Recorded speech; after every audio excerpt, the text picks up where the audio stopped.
To you by the Good Feet Store. Ready to step into a healthy and active lifestyle? Come to the Good Feet Store and experience the difference. Discover how a simple step can lead to a life of pain-free possibilities. Here's the snap. Play fake. Dalton boots to his right. Throws downfield. Intercepted. Picked off by A.J. Terrell. Leaves it to the right. Batted up into the air. It's intercepted. Off to the races. This is Barron. Far sideline 50. Orange have the Third ball. and goal from the 9. Criswell looking left. Throws right. And through the hands of Copenhaver in the end zone. Incomplete. Tampa will win the draw. They'll keep it. And Kucherov hammers it and scores! The Drive with Tim Donnelly on 99.9 The Fan. The Drive with Tim Donnelly, 99.9 The Fan on a Monday. I'm Tim Donnelly, Dennis Cox producing the show. Not the best weekend for sports fans in our area. No, not great. Not great, Bob. We're gonna get through it. Misery loves company. We're gonna get through it. We have our Monday Soundoff coming up at 3:30. So we'll open up the phone lines on the Heister Automotive Group hotline at 3:30, where you can, as the name would imply, sound off on whatever you want. Whether it's the Canes losing their first game 4-1, final score made it look worse than it actually was. That's about as nice as anything I can say. Well, yeah. Empty netters will do that. The final score, not as bad, is about the nicest thing I can say about any of the teams we're going to talk about. Panthers lose 38-20 to Atlanta. Ugh. Appropriate sound from Dennis. Wake Forest lost to Clemson 49-14 at home. UNC lost to Georgia Tech on a 68-yard touchdown run with 16 seconds left in the game. It was a tie game at 34-34. Until the long touchdown run. NC State lost to Syracuse 24-17. I mean, what are we doing here? We are back in the studio today, which we have not been since last Tuesday. We were at Charlotte for ACC tip-off. We were outside of the Lenovo Center for the Canes opener on Wednesday, Thursday, and then the Canes opener on Friday. I think we should have to bar the door or something. We are on defense right now. Who'd have think so much terrible things could happen on such a beautiful weekend? Such a beautiful weekend. UNC fans, how's that? How's that? That is the most frustrating loss for what was already one of the most frustrating teams this season.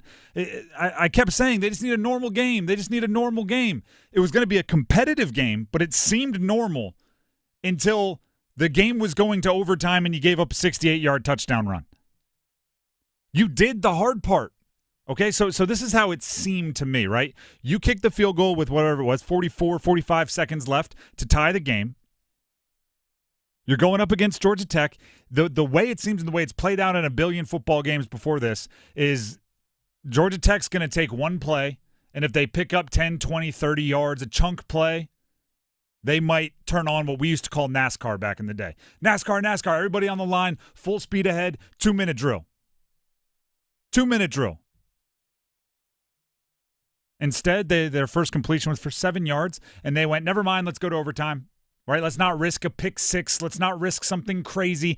Let's hand it off up the middle, keep the clock running. We go to overtime, see if we can win it there. Only on that safe little run up the middle, they ran for 68 yards and a touchdown. Jamal Haynes.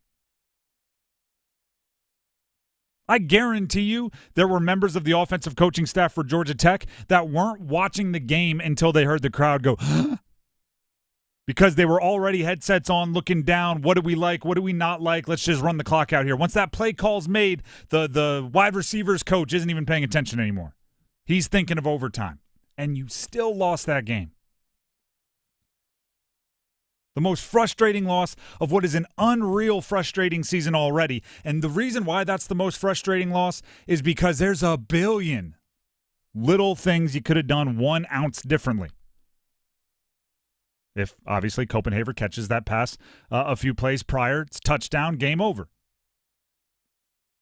How about on those 3 incomplete passes starting first and goal on the 9-yard line, if you find the ball into Omari and Hampton's hands somewhere, probably game over. How about if you don't use up all 3 of your timeouts when what they called their third timeout like 11 minutes left in the fourth quarter? If you have a timeout at the end, you win the game because you run the clock out as far as you can, kick a field goal with no time left. It's over. You don't have to give it back to Georgia Tech. One little thing here, one little thing there, you win the game. Might not even be one little thing here, one little thing there. It might be one little thing here or one little thing there. You win the game. That's what Mack Brown said postgame. He's like, it's all coming down to one play. And you got to be better at the one play. I love that. And actually, I heard the high school OT guys, if you don't subscribe, go check it out, highschoolot.com. They sit kind of like catty corner to our cubicles. And I heard them talking about this stat, and it's one of my favorite. I forget who does it, but I see it every year. If like what the rankings in college football would be if you flip the result of every one-score game. So basically saying, you know, this stat is trying to say one-score games are essentially coin flips, and if you just had better luck one way or the other, how would it change? And there's always a team that's like 1-6, but they lost 6 one-score games, and turns out they should be, number 1 in the country. And I'm always going, except for the fact that it seems like the same players, the same coaches, the same programs are always executing well in one-score games. It's a skill, and UNC is showing every different way to not win those games. NC State, don't think you're getting off that easy. Lost to Syracuse 24-17. The cold glass of water to the face is this for NC State fans. Look at the rest of your schedule. Can you find 3 more wins? Do you find 3 more games where if you play the way you played against Syracuse, by the way, Syracuse didn't play their best football. If you play the way you played against Syracuse, can you find 3 more wins? You're at Cal as a double-digit underdog. You have Stanford, maybe you're counting that, versus Duke, at Georgia Tech, at UNC. Now, I'm not saying if you line up talent for talent. I'm saying if you play the way you've played. Because we know how we feel about NC State's talent. There's a lot of guys you like on that roster, but you are what you put on the field. C.J. Bailey, I'm impressed with. You can latch onto that. There's your silver lining. Take that as far as you can, as far as turning around your week and maybe having a smile on your face. But Wake Forest ran all over you 2 weeks ago. Mm-hmm. Syracuse threw all over you this week. Mm-hmm. What do you hang your hat on defense? If one team can run all over you, one team can throw it all over the field, what do you hang your hat on defense? Still can't run the ball on offense. So all you have, the best thing is your freshman quarterback, and thank goodness he's playing above expectations, because if he wasn't, yikes. Is Justin Jolie awesome? Yep, I think he is. Casey Concepcion really darn good? Uh-huh. I think Noah Rogers, he had a little breakout, a little 75-yard touchdown. They've got some guys, but is that enough? You had long catches by all 3 of them. Dynamic plays by all 3 of them. You lost to Syracuse. You lost, and Kyle McCord did what Kyle McCord does. Which is throw for a lot of yards. Which is throw for 340 minimum. Yeah. Minimum. Insane. And it's just but also like you should have known it was coming. I saw like quite a few people, and this is both national media, so I'm not like this isn't maybe talking directly to NC State fans, but surprised that Kyle McCord had 31 completions on 42 attempts. Like, oh my gosh, they really threw it around. He's averaging 30 completions. That's what you do. He had 346 yards, 2 touchdowns, no interceptions. And that wasn't just a normal run-of-the-mill Syracuse game this season. Exactly. Really is. Exactly. And you let them beat you. Hollywood Smothers broke out. Again, there are players on that offense that are good playmakers. Get the ball in their hands in space. They can do something with it. The problem is it's so darn hard to get the ball in their hands in space, and the running game just isn't opening things up. You're not keeping defenses honest. NC State is 3-4, 0-3 in conference. No wins against Power 5 opponents. Your 3 wins were underwhelming group of 5 wins. This isn't the time to be nice. This is the time to be honest. Cold glass of water to the face. If there's any and if there's like absolutely any shred of optimism for either UNC or NC State, it's probably that your rival isn't doing much better. Because obviously the 2 games were played at different times. I was tweeting about them both, and both fan bases like jumping on the other one when they're struggling, and I want to respond to all of them going, I don't know if you're in the place to throw darts right now. Right, UNC struggling. I called it one of the most frustrating losses I've seen, and NC State fans are getting in like, geez, I thought we had it bad. I'm like, wait till 8 o'clock to see what you can say here, because I don't know if you do once you see that Syracuse game. It's a rough one on multiple accounts. And just turnovers at such bad times, too. Turnovers at bad times, but I'll even say this, because, right, C.J. Bailey had the interception and the fumble. Kendrick Raphael had the fumble, the running back. I think if you have a freshman quarterback out there who's kind of slinging it, meaning dependent upon for the offense, and you're not giving him a running game to help him, 2 turnovers? Kind of be expected. Well, the thing is, on the fumble, he just got drilled from the back. Yeah. Like, that's the thing. Like, he just standing in the pocket, ready to throw, and just no one picked up the guy coming off the edge. It's simple as that. I don't put that on him. Well, like, again, we don't know the scheme, because I know I've been drilled in the back a few times where, meaning as a quarterback getting blindsided, and looks like it's like, oh, someone must have missed the block, and then you watch film and it's like, well, actually that unblocked guy was yours, and you're kind of an idiot for just standing there, and it's like, all right, that's on me. So perhaps there's a protection thing there. We don't know because we're not in those meetings, but a freshman is going, like, if it was his, like that was his guy essentially. We have blockers for everybody else. You're responsible for the unblocked, either make him miss or get rid of the ball. Freshmen are going to miss those occasionally. Right? In high school, you didn't have that, and you're just gonna miss that. Twice, I think you put up with that. The problem is you didn't have the breather plays. That's what Peyton Manning was calling the Manning cast. You didn't have any breather plays for him. You could never just run the ball 3 times and get a first down and let him go. So of course he's gonna hyperventilate at times.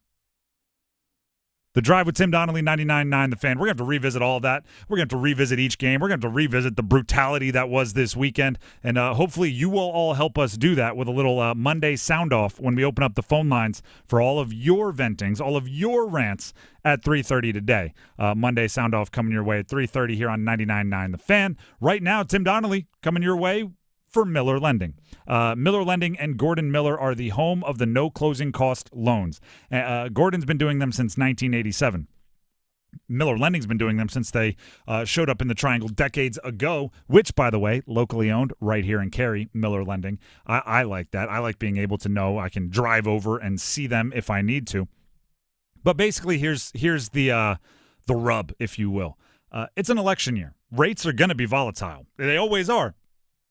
It's the big swings. Are interest rates going up or down, and it can be really, really stressful trying to time it perfectly. I need a mortgage. I don't want it today because it might drop tomorrow. Oh, no, they went up. Am I an idiot for not doing it yesterday?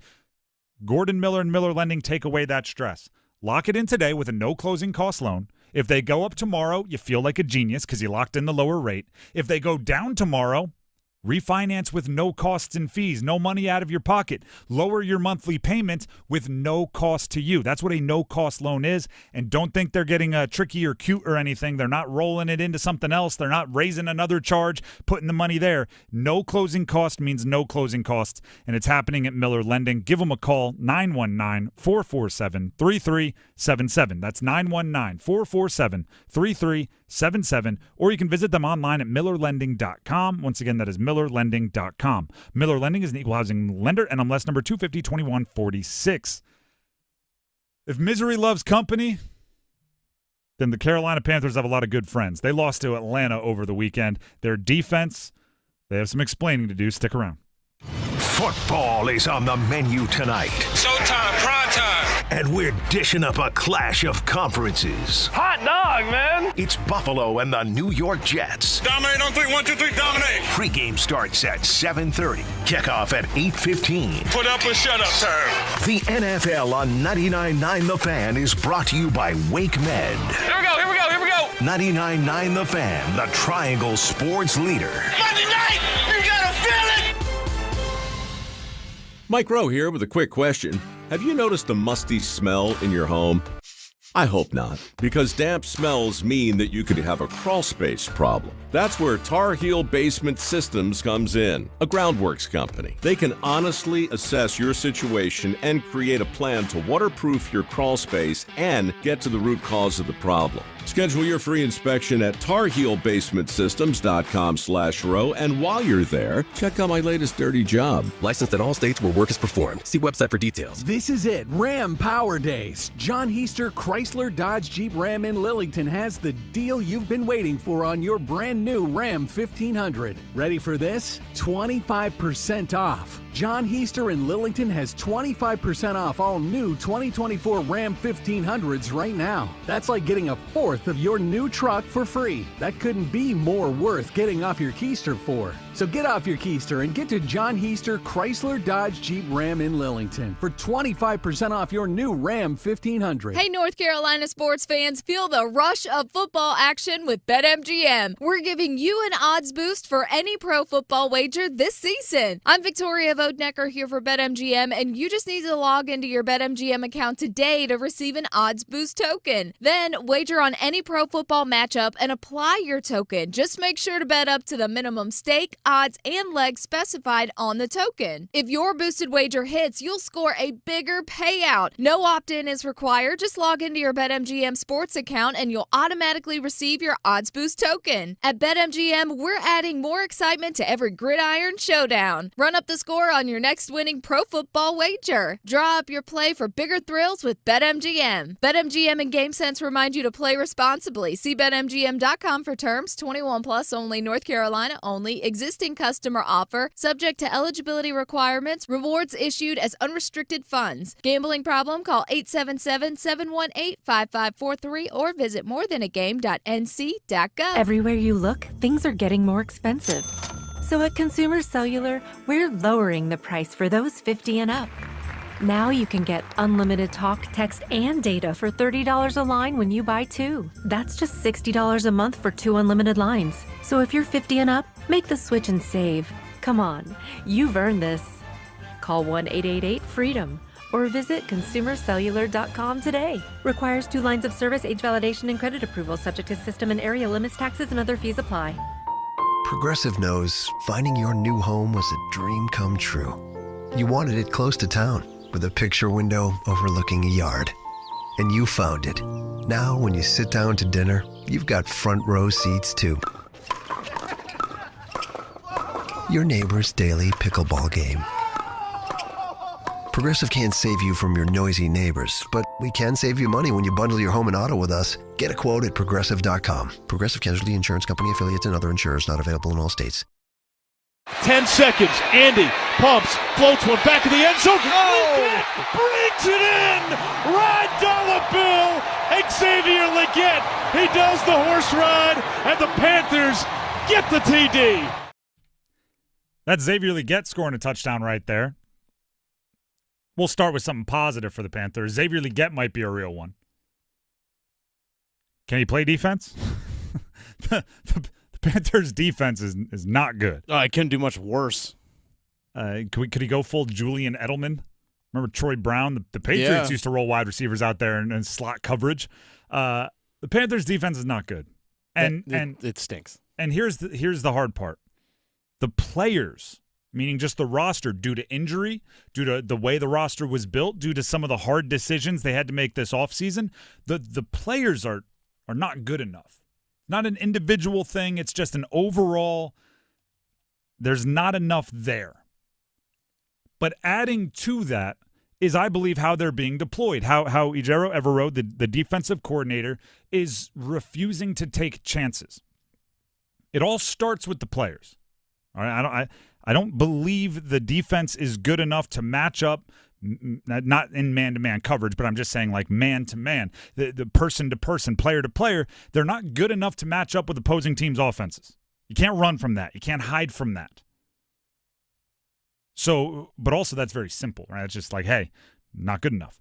The next issue is the scheme is being played, and this is one of the more frustrating things I get from coaches, but also it's one that I understand in a world of survival and career advancement.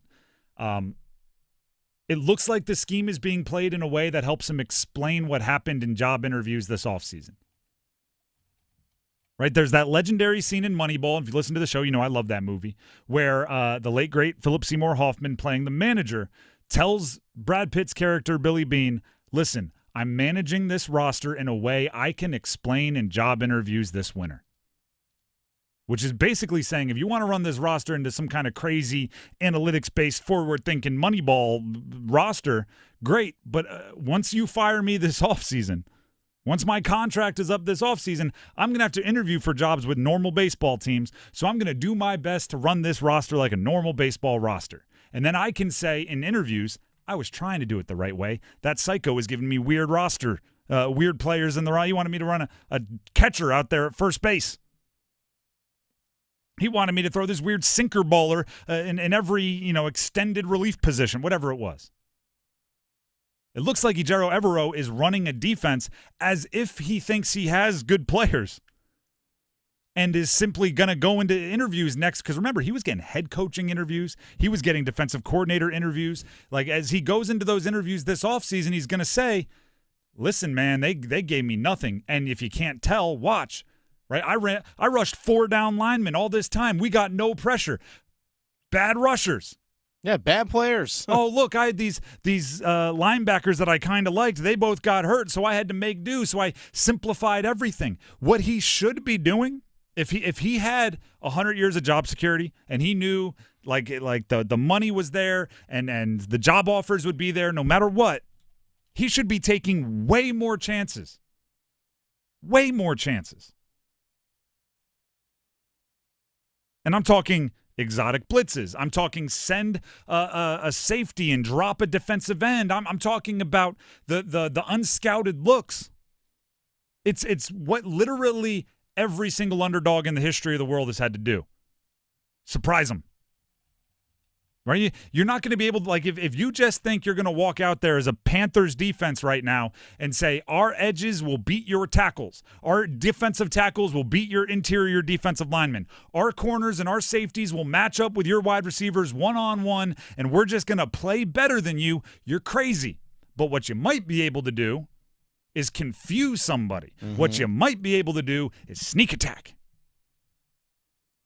Will you get burned sometimes? Yeah. You will. But your defense isn't stopping them with the traditional way. So all it does is it might, be a faster trip to the end zone.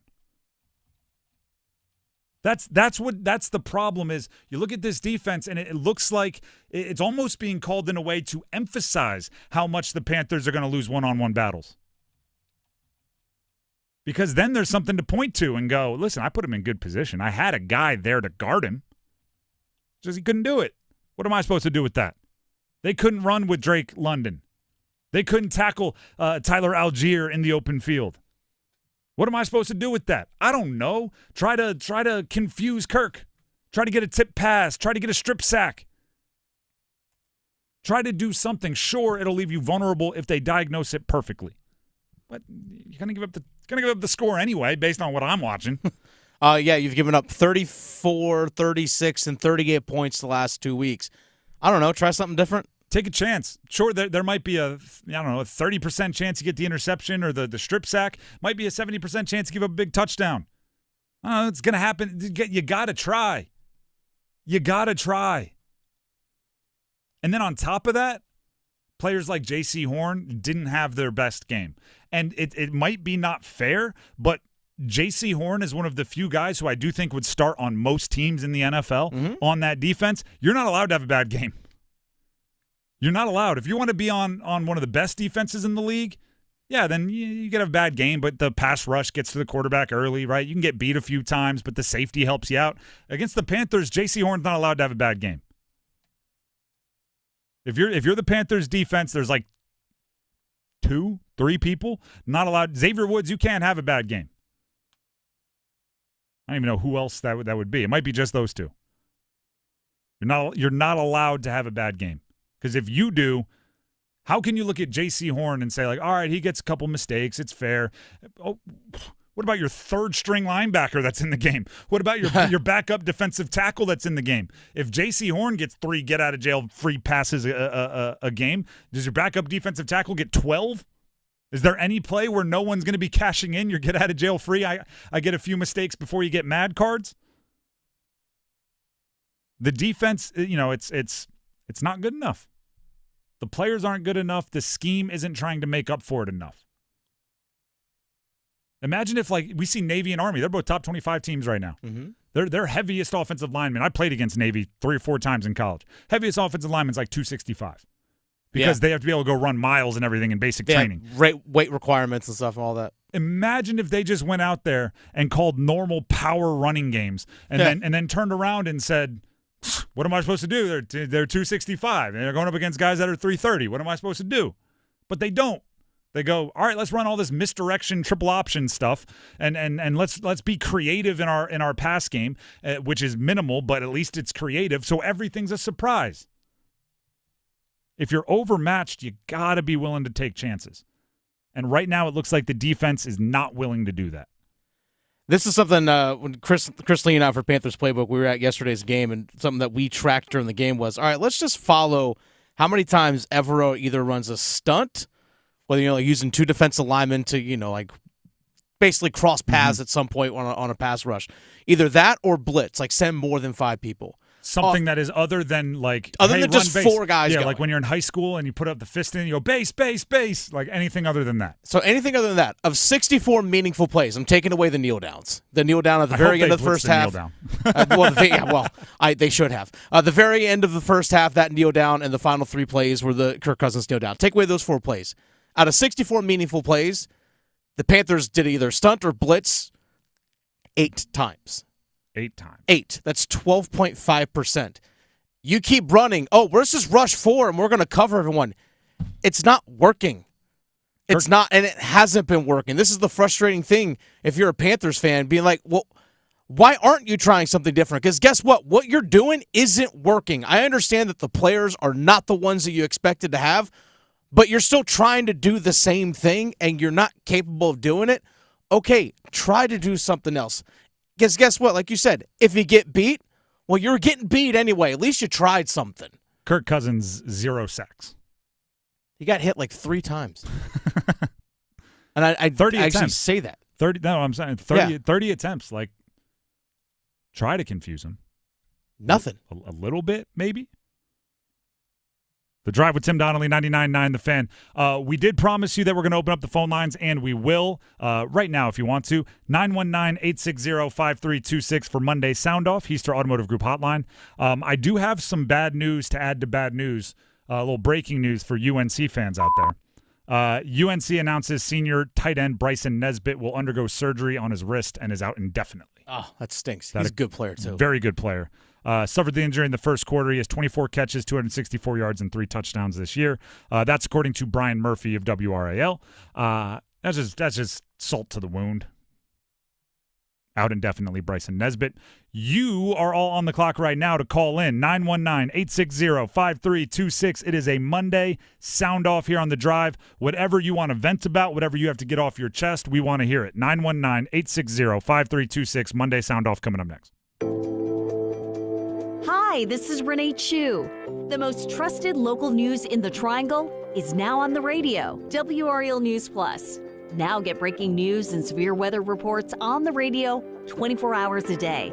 Listen on the radio at 96.5 FM in Durham, 99.3 FM in Raleigh, and everywhere in the Triangle at 101.5 HD3.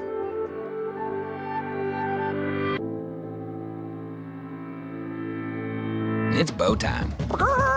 It's not just football season. It's tailgate season. And that includes every kind of football, whether it's got goalkeepers or goalposts. The kick is good! good! Because it doesn't matter where or how you tailgate. When you've got crispy chicken and fluffy buttermilk biscuits from Bojangles, your tailgate is better than great. It's legendary. Head to Bojangles and order your tailgate box with boldly seasoned chicken, fixins, biscuits, and legendary iced tea today. It's bow time. There's no time like bow time. And there's no time like now to help Western North Carolina recover from Hurricane Helene. Through October 19th, participating Bojangles are donating all proceeds from Bowberry biscuit sales to hurricane relief efforts in Western North Carolina. So when you buy a Bowberry biscuit from Bojangles, you'll be doing something good and getting something good. What are you waiting for? It's Help Western North Carolina time. Connection, opportunity, possibility. It's what we all want. Spectrum has built a world where anything is possible, with products and services designed to work better together for a seamless connectivity experience. A connection to family and friends, a connection to education, and a connection to new opportunities. So there's no limit to how big we can dream. That's Life Unlimited. That's Spectrum. It's Tim Donnelly for Window Nation. It's getting cold. Your heating bills are on the rise, and your house's old and damaged windows are letting all of that heat and your money go right out the window. Good thing there's Window Nation. Right now, buy 2 windows, get 2 free. Plus, pay nothing for 24 months. You'll love your windows like Albert, who says great value, great product, and great customer service. Hurry, sale ends October 31st, so schedule a fast in-home estimate right now at 866-90-NATION or at windownation.com. 99.9 The Fan and Coastal Credit Union are proud to announce the return of the Coastal Credit Union Scholar Athlete of the Month. For more than 20 years, we have honored over 200 student athletes that are making a difference on their team and in their community. If you are a teacher, parent, coach, or guardian, nominate your Scholar Athlete today. We will select one winner a month to be featured on 99.9 The Fan and on WRAL News Plus. To nominate a winner, text AWARD to 919-860-5326. That's AWARD to 919-860-5326. Congrats to last year's winners. Emma Penkunas of Holly Springs High School, Connor O'Toole of Athens Drive, Kenzie Smith of Fuquay Varina, Patience Ifadon of South Garner High, Carrie Ellen Bryan of Southern Lee, Carson Parker, Apex Friendship, Jason Howard of Wakefield High School, and Eric Stoll of Green Level. We also want to thank all of our other local schools who nominated a student: Apex Friendship, Jordan Matthews, Northwood, Green Hope High, Willow Springs, Jacksonville High, South Granville, Cleveland High, Riverside, and South Johnston. This is Creighton Blackwell with Coastal Credit Union, and I would like to offer my sincerest thanks to every school that nominated a student for this year's award. This award is more than a celebration of exceptional athletes. It's also a celebration of the schools and the communities that helped them grow into the incredible leaders that we like to celebrate. Congratulations to all of our Coastal Credit Union Scholar Athletes of the Month. If you want to nominate a high school athlete, text AWARD to 919-860-5326. Celebrate the spooky season with Zero Res. Get 3 rooms of carpet clean with Zero Res starting at just $119. And get a free dryer cleaning with the purchase of an air duct cleaning. Book online at ZeroResRaleigh.com, ZeroResRaleigh.com.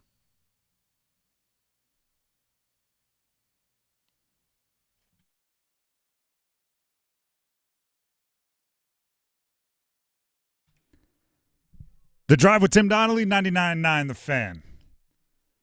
It is a Monday sound off right now. Heister Automotive Group hotline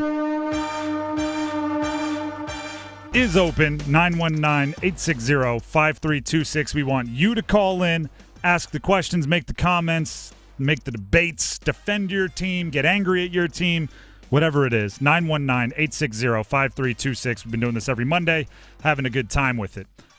Here's an observation of fan interaction with the Panthers. So, fortunately, I get the opportunity every handful of weeks to make appearances at Carolina Ale Houses around the area, and this past Sunday was one of them. So I went out to the North Raleigh Carolina Ale House for the Panther game. A little bit later game than usual, right? They're usually the 1 o'clock game. It was the 4:25 game. So I'm going around, similar to how we're doing here with Monday Sound Off, 919-860-5326. looking to get a vibe of Panther fans. All fans, really, right? Because it's Ale House. If you're from out of town and you want to watch your team's game, you can go there as well.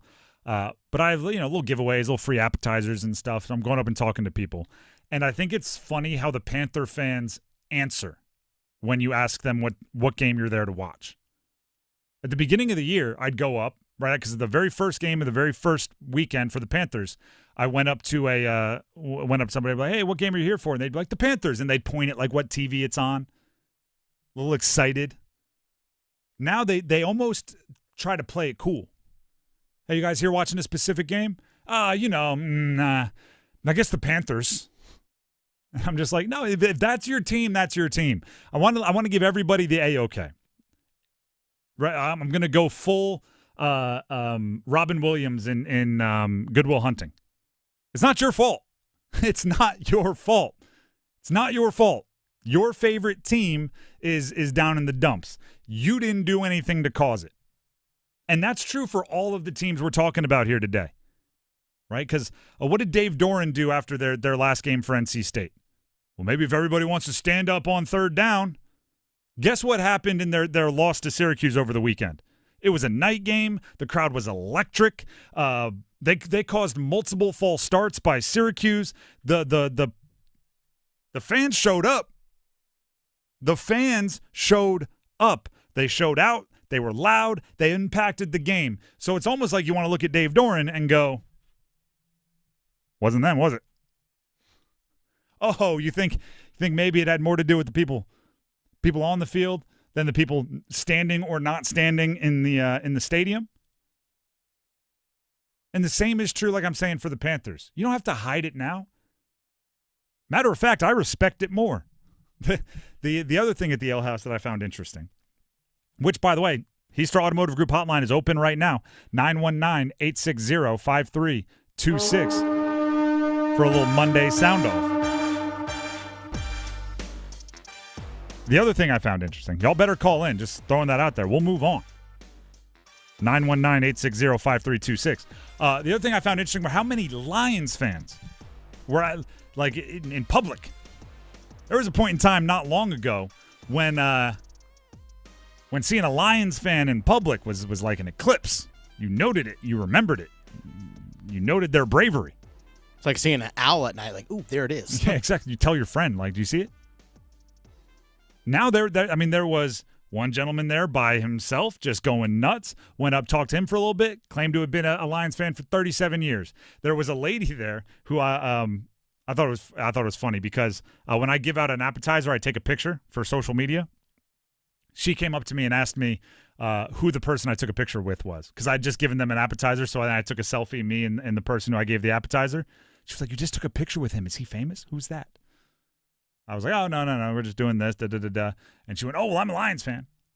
Got real excited. There was a couple that was Lions fans, and I'm going like, geez, the Lions fans are multiplying.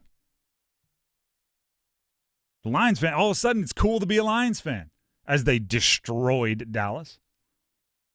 Seemed like halfway, like people started taking off their jackets that were zipped all the way up to their neck and slowly unzipping and showing, oh, look, they had a Lions shirt on under all that. It's an interesting way to be. Panther fans, I'm saying you don't have to hide it. You don't have to go into hiding. You don't have to not go out anymore. You don't have to act like you're too cool. And, well, maybe I was in the area and the Panthers game was on. Maybe I'd sit down, wanted some food and some drink. And, if I told them if there was an open seat by the TV with the Panthers game. No, say I'm here to watch the Panthers game. Yeah, it's okay. It's not your fault. It's not yours. It's not your fault. Not your fault. You don't do this to me, Sean. It's not your fault. Good Will Hunting reference. Oh, yeah.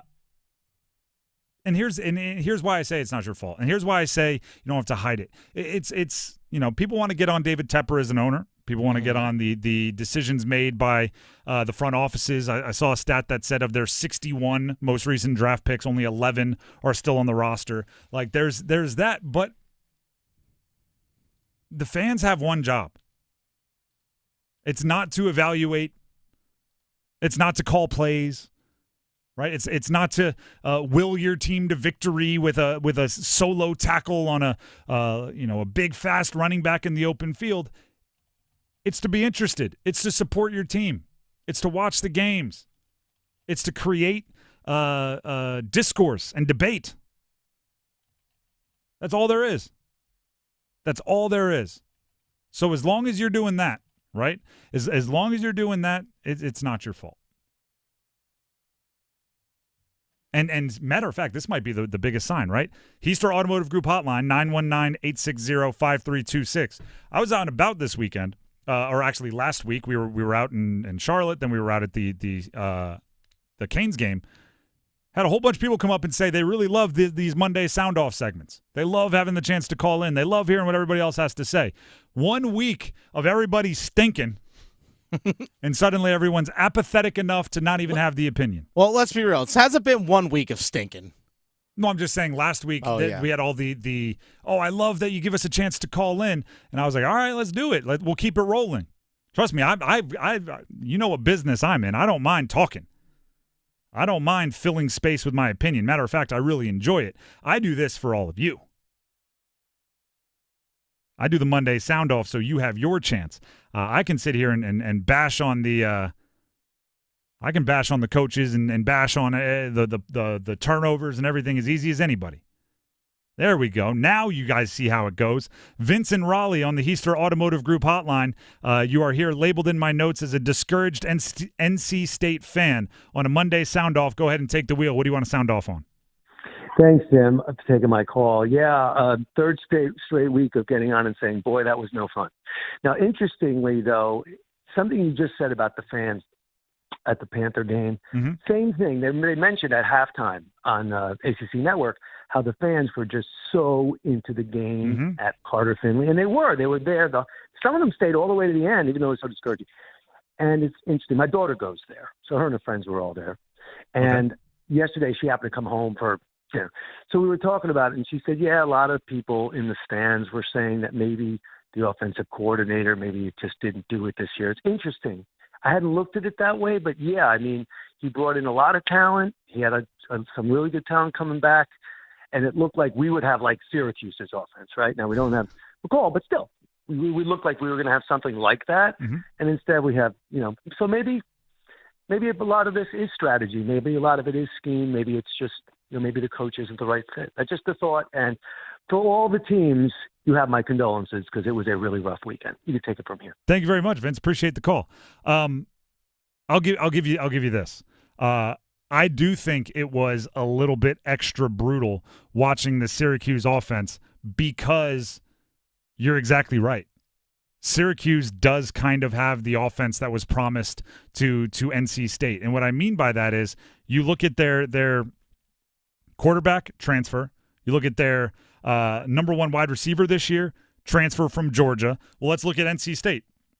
Quarterback transfer. They had a wide receiver transfer come in from Ohio State. Like there's big name transfers. It's just the Syracuse offense has made it work. So it is kind of like a ghost of Christmas past where you're looking at it going, that could have been us. That could have been us. He was right about the energy at Carter Finley, though.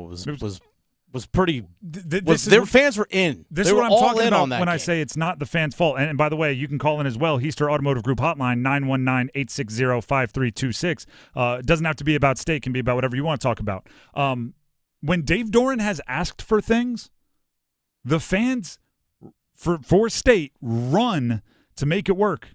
Last year, he said, hey, we need to raise money, and he made, I think, 5,000 fans giving $1,000 kind of like equivalent after one of their big wins.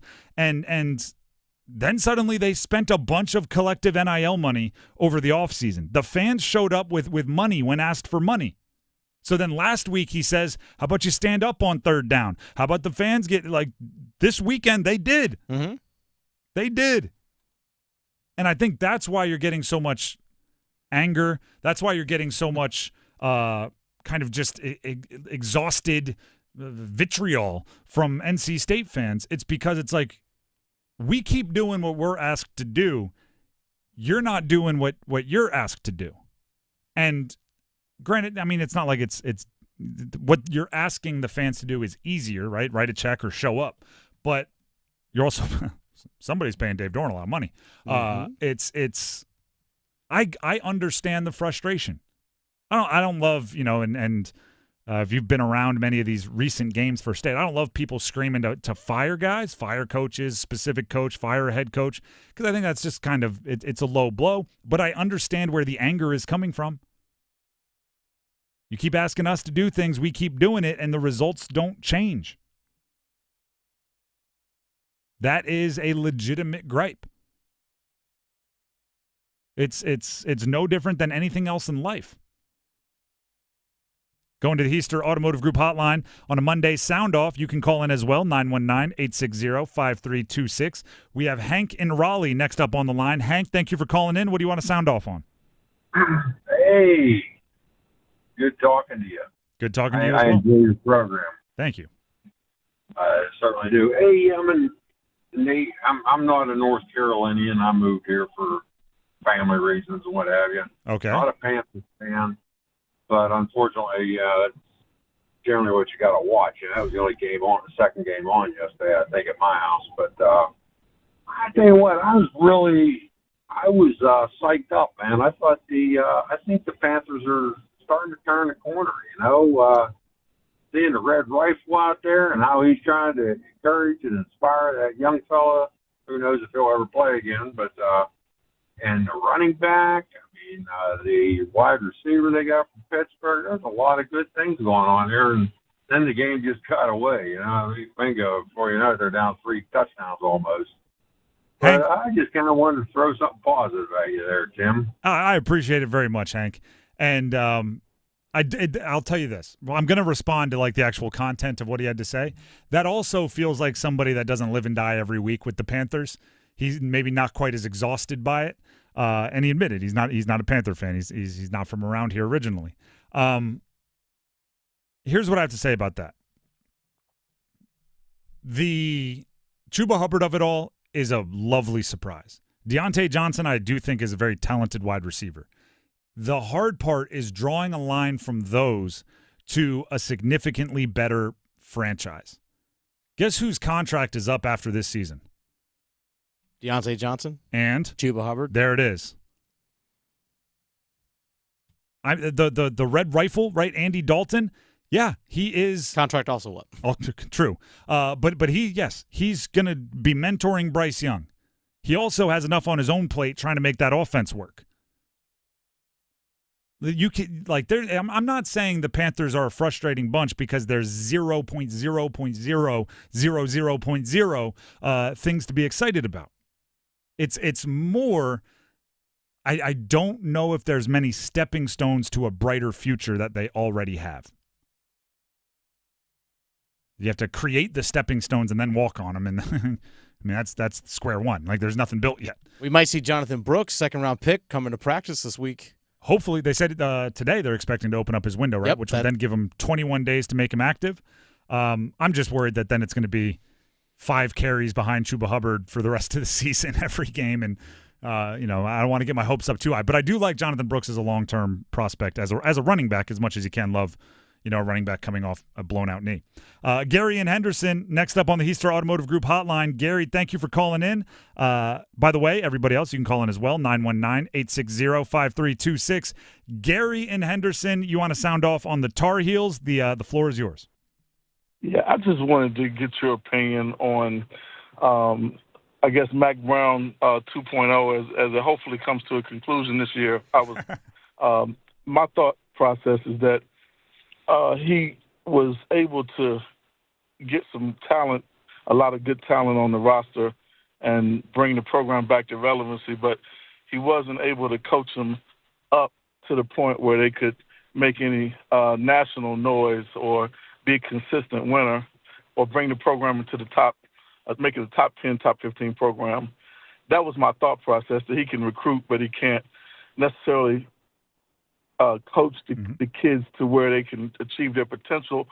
And also he didn't bring in the right staff members to assist with, Gene Chiswick was a disaster. So that was my take on it, and I just wanted to see if you agree with me and then whether it's been a net negative or net positive for Mack Brown's return to UNC. I appreciate the call, and actually you hit on it. I was going to jump in, but then you went straight to the place I was going to go.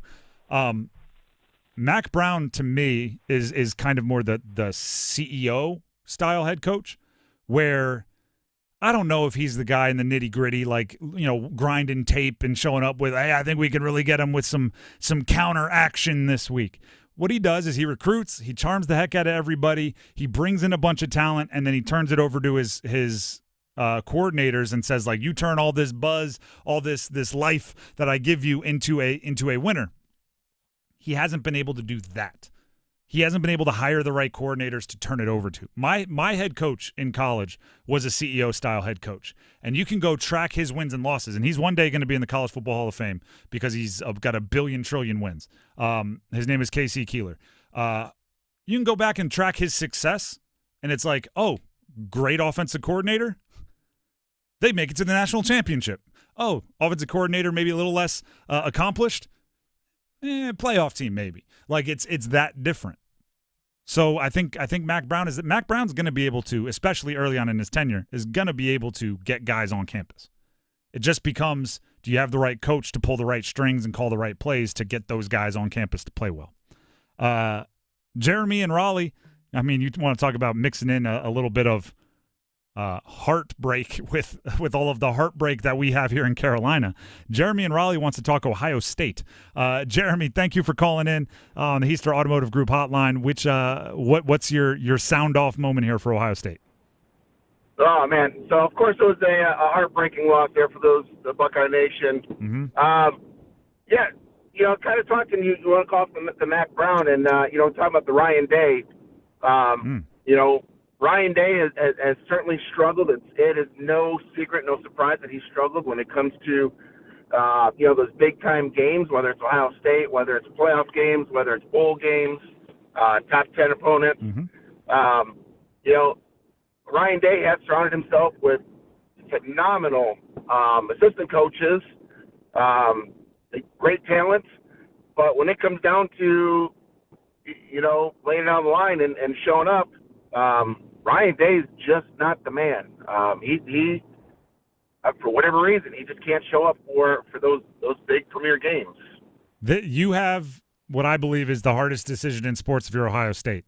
Is Ryan Day can't win the big one like Dan Marino, or is it like Peyton Manning, right? Because both of them at different times were the guys that couldn't win the games that mattered. Peyton Manning eventually did, won 2 Super Bowls. Dan Marino obviously finished his career without the Super Bowls. It's so tempting to say Ryan Day is a great coach, but you're right. Like at a certain point, you have to acknowledge the big games just aren't happening, and I think the Oregon game was one of those. And Ryan Day had some really, really sketchy game management decisions in that game. Completely agree. Completely agree. Go ahead. Some of the especially there, the towards the end of the game, some of the clock management, and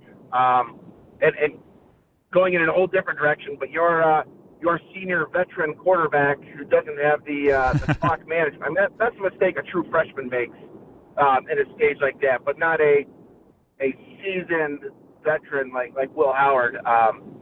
Chip Kelly, Ryan Day, Will Howard. I mean, those guys have to know. They have to know exactly what's going on. And I just think, Yep. He's surrounded himself with successful people, but I don't know if he's the guy to get Ohio State where they want to go. But then, who do you replace him with? So. I appreciate the call. We're up against it, so we got to get moving here. But I will add is Will Howard's going to eat that. He's going to wear that one for sliding with the clock expiring to end the game. I looked at the wide angle. I saw it was actually on somebody's cell phone from the top of the stadium. Mm-hmm. I don't know what the heck they wanted him to do there. I don't think there was any ball that he could complete in less time than was on the clock and get down to kick the field goal. And I think they should have called a Hail Mary. It was a weird decision by everybody there. Obviously, you can't run and slide, right? If you're going to run, stay up, try to start the old pitchy woo-woo and see if you can't, get some kind of Stanford band play going on there. But, man, that was a really weird play call for that end of game that Will Howard had to deal with. Let's end with Jackson and Apex here on a Monday Soundoff segment. Jackson and Apex wants to sound off on the Canes. Jackson, appreciate you for calling in. The floor is yours. Hey, how's it going? Glad to be here. Just wanted to see what our expectations are this year for the Canes after the first game. I know last year it was pretty much, Stanley Cup or bust. Yep. and revamping the whole team this year. And after the first game, it kind of feels like we're going to be in the same thing as we have been the past few years, where it's just, we're competitive, but we don't have that next step player to get us to the Stanley Cup. Kind of wanted to see what your thoughts were after this game and see maybe what our expectations can be for the Canes. Appreciate the call. We're up against it, so we'll let you go. Thank you, calling anytime. My expectations for the Canes are the exact same as they were on Thursday. I'm refusing to let one game with 2 empty net goals against a solid Tampa team that obviously added some talent over the offseason, lost some talent over the offseason. I think you're an above-average NHL team with the ability to develop into more. I think there's more room there for your core guys to expand and get better. I also think there's a lower floor than there's been in the past. If they're not a postseason team, I'm wildly disappointed. I don't think it's Stanley Cup or bust, though, like it was a season ago. I think there's something you're building towards in the future, probably 2 or 3 years away from being Stanley Cup or bust again. But the game one in a months and months long season, I'm going to do my best not to overreact to it. We'll dive more into the Canes at 4:45. You're darn right we will. The drive with Tim Donnelly, 99.9 The Fan. Before we move on, Tim Donnelly here for Bailey's Fine Jewelry. My wife and I made our way out to the Rolex event, which was on Friday and Saturday. So on Saturday, we did a little, 3-year-old baseball practice in the morning, had some time between that and the college football games. We ran out to Bailey's Fine Jewelry at their Village District location in Raleigh, and it actually worked out better than even I thought, because they had an estate jewelry sale going on the main showroom floor, and they had the Rolex event going on in the Fox and Bailey watch shop. So there was something for both of us. We spent some time window shopping, right, adding things to our wish list and talking to the men and women that work at Bailey's Fine Jewelry. Some of those Rolex, man, they are rare. They were the kind like that I imagine if you are a wristwatch aficionado, if you are a timepiece aficionado, we're talking like grail, stuff you don't see very often. And when you do, if you want it, you may have to pounce on it right then and there. It was a really cool event. They put them on all the time. And the best part is some of those Rolex, they make their way into the pre-owned section of Fox and Bailey Watch Shop all the time. You just have to pay attention. You can sign up for their alerts online. You can visit them at their Fox and Bailey Watch Shop inside Bailey's Fine Jewelry at their Raleigh's Village District location, and continue to do that. Check in every couple weeks, because you never know what's going to be in the pre-owned and vintage Rolex section. It already is, even when it's not a Rolex show. It's the largest pre-owned and vintage Rolex selection in North Carolina. Again, it's all happening. Bailey's Fine Jewelry, Village District location in Raleigh. You can learn more at baileybox.com. We'll take a break. When we come back, football at 4. Of course, it stands with the offense of the Carolina Panthers. Andy Dalton and that offense. Where do you go next? Stick around. The Adam Gold Show. Look, we can talk about all of the scenarios and what happens next, but let's just remember, Mack Brown came back and restored order to North Carolina football. He got relationships with the high schools back going forward so you can recruit locally. Right now, it's not going well, and the future isn't super bright, but Mack deserves credit for getting them to this point. The Adam Gold Show, weekdays starting at noon on 99.9 The Fan. Breaking news coming in from Bet365, where every nail-biting overtime win, breakaway, pick six, three-point shot, underdog win, buzzer beater, shootout, walk-off, and absolutely every play in between is amazing. From football to basketball and hockey to baseball, whatever the moment, it's never ordinary at Bet365. Gambling problem? Call 1-877-718-5543 or visit morethanagame.nc.gov. 21 plus only. With all these new winners at the North Carolina Education Lottery Winners Club, we need to decide who's in charge. We need a top prize winner. We need someone who's good with words, like us crossword winners. If elected leader, I will extend the hours during which all winners can use the diamond-encrusted hot tub. Yes. New scratch-offs mean new winners. This month's tickets are packed with $370 million in total prizes. The Winners Club awaits. Must be 18 to play. Approximate overall odds of winning range from 1 in 3.04 to 4.31. Problem gambling helpline 877-718-5543. Homeowners, listen up. The Fed has taken action, lowering rates for the first time in years, and Loan Pronto has followed suit by lowering mortgage rates big time. Hey, it's Dennis Cox. That means this is the best chance in 2 years to do a cash-out refi and unlock all that equity at an amazing rate. Loan Pronto has fixed loans under 5% APR, the lowest in 2 years. You can get a fast refi and get $50, $75, even $100,000 in cash. Use it to pay off all your credit cards, personal loans, car loans. You'll end up with one payment each month, and for most homeowners, they save over $850 every month. And if you want to keep your original mortgage intact, ask about the Loan Pronto Express Equity Line of Credit.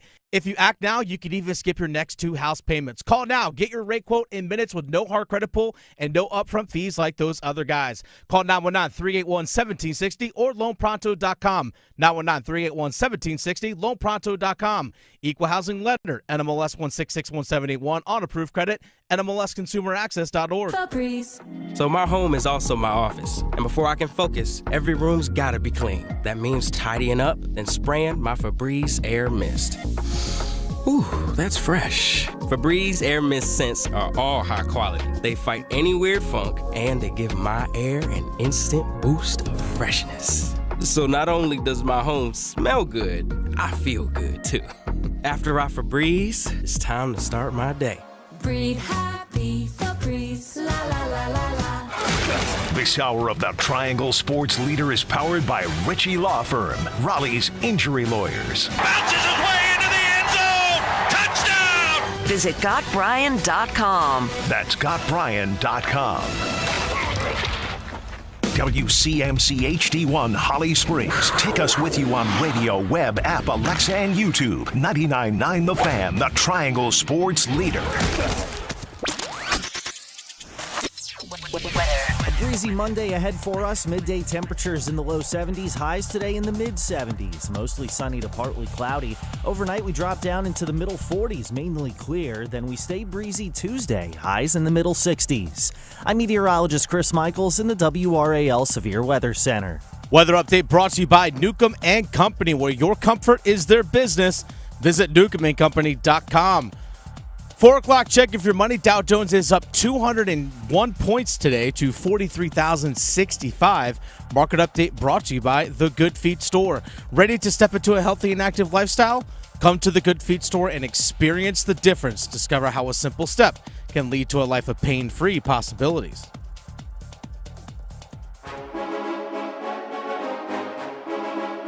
Let's move the chains. Time for Football at 4. The Drive with Tim Donnelly, 99.9 The Fan. The Panthers offense, and I actually liked that a caller during our Monday Soundoff on the Easter Automotive Group hotline brought up some of the things that seem positive about the Panthers offense because they did flash at times. The offense for the Panthers flashed at times. But the issue is it's not nearly enough for the season to change. The season, from a team goals perspective, from a being competitive in the division, I actually thought it was funny. A few times, was it Mark Sanchez was on the call? He brought up, like, if they want to make some noise in the NFC South, I was going like, Mark. I mean, we can make noise, but not a loud noise. Yeah, true. Chirp, chirp. The season it's over from a team goals perspective. The beauty of the NFL, the beauty of real sports that aren't like redraft fantasy sports or video game sports, is that it's not a one-year activity. It's not a one-year activity. So you can start thinking about the future at any time. You can start playing that. Jalen Coker made a couple of moves, right? Jalen Coker, undrafted rookie, is out there making catches in NFL games. Xavier Legette, your first-round rookie, making moves, catching a touchdown. There's a lot to get at there, right? However, the issue is you've already made the move, is what I was trying to say, to Andy Dalton. That is a this-year decision. You did that to be better this year. You did that to appease people this year. And you did that after 2 games. So now you're a month later, and for all intents and purposes, your goals of this season are over. Andy Dalton, make no mistake about it, is better than Bryce Young right now. But he isn't good enough to win with a bad roster. He isn't the elite level of quarterback that looks at an offense that is tattered and bruised and beaten and says, "Hop on my shoulders, I shall drag us to 11 wins." He's not that guy. He may have never been that guy, but he darn sure isn't that guy at 37. I'm going to let you in on a secret here, everybody. Joe Flacco is better than Anthony Richardson right now, too. If you can't tell, watch the games that Anthony Richardson played and watch the games that Joe Flacco played. But the moment Anthony Richardson is healthy, he's going in because the Colts aren't thinking about right now. They're thinking about long term. That's what's happening. Xavier Legette is flashing. Chuba Hubbard is awesome. Jalen Coker might be something.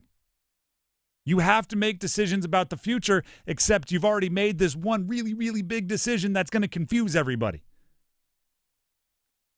Because if you go back to Bryce, I don't even know what that does to the roster, right? Because the most commonly said justification for making the move to Andy Dalton is you were going to lose the locker room if you kept if you kept Bryce Young in there.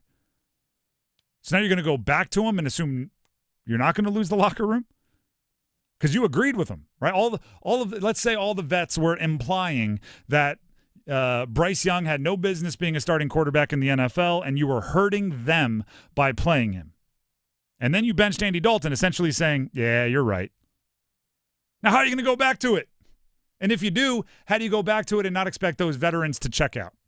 We saw it last year a little bit. Guys checked out at the end of the year. Yep. And that hurt this year. How do you keep everybody locked in if you've already kind of said with your actions certain things about a player? And the offense since Andy Dalton has taken over has been above average or good for 3 of the 4 games. Yeah, the Raiders game and was good. Bengals game. I thought yesterday they were slightly above average, and I was Andy Dalton threw the pick, but they had 20 points through 3 quarters, and you had the ball with the chance to tie it in the 4th. I would push back a little bit, but we're splitting hairs, so we'll but I mean, let it's it not rock. like the abysmal that we saw the first 2 weeks. It's like no, but my question is, what does being average to slightly above average in 3 of the 4 games get you? At least I can evaluate the players I have. That's the thing it gives me. But you got to play them then. I can actually, with Dalton in there, I can actually see what Legette can do and what Coker can do and Hubbard can do in a run game. I can actually see that. So, yes, that's exactly what I'm getting at. You put them in there. The issue is, how do you Ian Thomas is still getting catches and targets. Well, he just played for the first time yesterday. But he 3 or 4 targets in his first game back. Mm-hmm. There's to me, they're pulling in 2 different directions. One, this thing of, the Andy Daltons, the vets, we have to do this. And then the other is the young guys who you're evaluating, and it's going to put everybody into a pretzel as far as what you're looking for. Are you playing for now or are you playing for the future? It has to be the future, except you've already pretzeled yourself into being locked into the now. This season, to me, is outside of what you can build on in the future. It is done. So it's all about what you can build on in the future. And we talked about it. Chuba Hubbard, Andy Dalton, Deontay Johnson, the bright spots, their contracts are up this offseason. If you're Chuba Hubbard and they keep giving you the ball the way they've been giving you the ball, and you run for 12, 13, 1,400 yards, this offseason, are you excited to come back to Carolina, or are you taking some other form of currency for a team somewhere else that might be a running back away? As someone in the press box in the Bank of America said yesterday, he's going to look really good in a Chiefs uniform. Chiefs uniform. Heck, if anything happens if there's injuries to a contender, I think you trade him. Yeah. There's a lot going on there. Deontay Johnson. After putting up with everything you're putting up offensively this year, if you put together a good stats line, this is your last chance to cash in. Do you have any delusions that the Panthers would be the top spender? I think Xavier Legette needs to be on the field 100% of the time if possible. I think Jatavian Sanders needs to be on the field 100% of the time if possible. I think Jalen Coker needs to be in there every time you're in a 3 wide receiver set, unless you think there's a future for Jonathan Mingo, in which case you need to get him out there to know for certain at the end of this year if there is a future with Jonathan Mingo or not. Coker played a lot more than Mingo did yesterday. I'm good with that. And honestly, I think you need to have Bryce Young out there at some point. I don't know how you do it. I don't know how you frame it. I don't know how you keep everybody bought in. But if you're going to trade him this offseason, you can't have the lasting image be the last time we saw him. So you need to get him out there for some rehab starts. And secondly, again, what does Andy Dalton get for your future? It's tough because the offense is playing better than the defense, but there's more building blocks on the defense than there probably are on the offense that we're certain of. You have J.C. Horn. You have obviously injured Derek Brown. You have a few guys. I like Trevin Wallace. He's popping right now. 3. If you are there 3 players on the offense you're guaranteeing will be main contributors 3 years from now for the Panthers? Guaranteeing next 3 years for the Panthers? I would definitely say Leggett. I would probably say Coker, Robert Hunt. I would obviously throw in Jatavian Sanders, Jonathan Brooks. Coker is an undrafted rookie. Hey, and you know what? He'll probably be my third. He'll like, probably be my number 3 wide receiver. How many catches does he have on the year? 6, 7? More than Mingo. I don't know if that's true, but feels like it. And I'm like, the offense needs to find the 3. Like, just give me, like, I think Xavier Leggett's on the way. I hope Jonathan Brooks is going to get there. I guess Robert Hunt and Damian Lewis you like because of the contracts, but 3 years from now they'll be in their 30s, and it's like I'm talking about. Let's look at the Canes, for example. Do they have their version of, like, Svetch, Aho, Jarvis, Slavin offensively? Because in football you do kind of divide up the 2. I think they have it on defense if they can get J.C. Horn locked up. I think he's worth maybe not top money, but top 5 quarterback money. I don't know if they have it on offense, and I don't know if playing Andy Dalton helps you find it. And think playing Bryce does? Yeah. How? We saw the first 2 weeks they couldn't move the ball. What? No, I'm sorry. Yeah was not the right answer there. I think the getting him to somewhere where you can move on is worth it right now. You're going to trade him. You want to get the most back for it. There's something there to increase. If Andy Dalton is like 5th in MVP voting this year, I don't know what it gets you. Like it's a nice story to be like, yay, and then you move on. It's you have to think about things that will carry over from this year to next year. I don't know what Andy Dalton does that carries over from this year to next year. The Drive with Tim Donnelly, 99.9 The Fan. We have the podium to get to, which means we're looking at the college football teams in the ACC from the state of North Carolina, and we're passing out awards. Some of them this week will have to be by default. Stick around. We're kicking it this fall with college football. Join 99.9 The Fan all season long and catch your favorite teams in action. The ACC, the SEC, and every conference that matters. You'll find the best matchups here. Jordan Moore delivers, and the Blue Devils have the lead. College football on 99.9 The Fan is brought to you by Wilkinson Chevrolet Cadillac Buick GMC in Sanford and by Amedios. It's bow time. It's not just football season. It's tailgate season. And that includes every kind of football, whether it's got goalkeepers or goalposts. The kick is good! Because it doesn't matter where or how you tailgate. When you've got crispy chicken and fluffy buttermilk biscuits from Bojangles, your tailgate is better than great. It's legendary. Head to Bojangles and order your tailgate box with boldly seasoned chicken, fixins, biscuits, and legendary iced tea today. It's bow time. There's no time like bow time. And there's no time like now to help Western North Carolina recover from Hurricane Helene.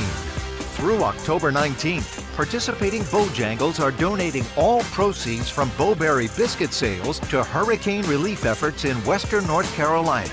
So when you buy a Bowberry biscuit from Bojangles, you'll be doing something good and getting something good. What are you waiting for? It's Help Western North Carolina time.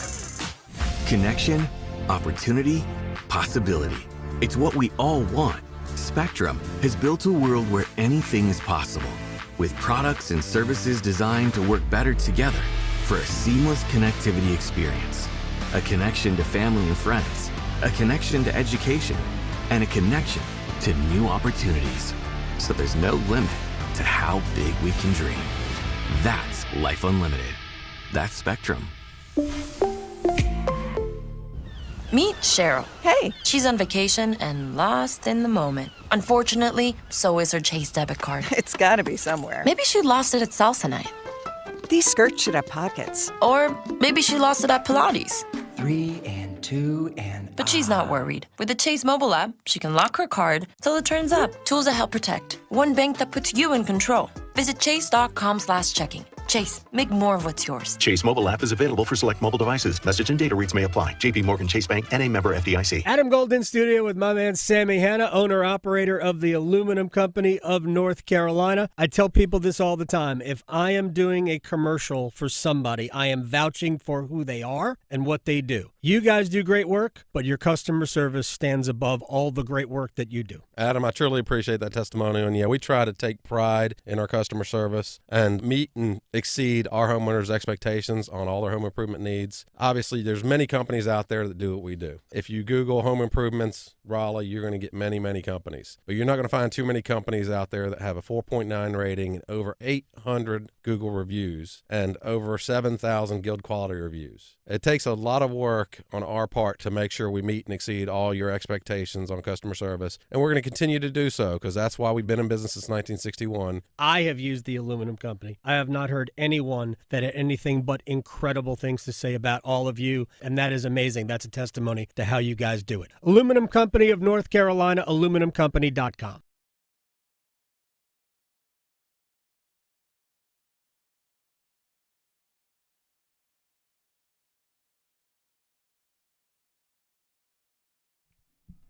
The Drive with Tim Donnelly, 99.9 The Fan.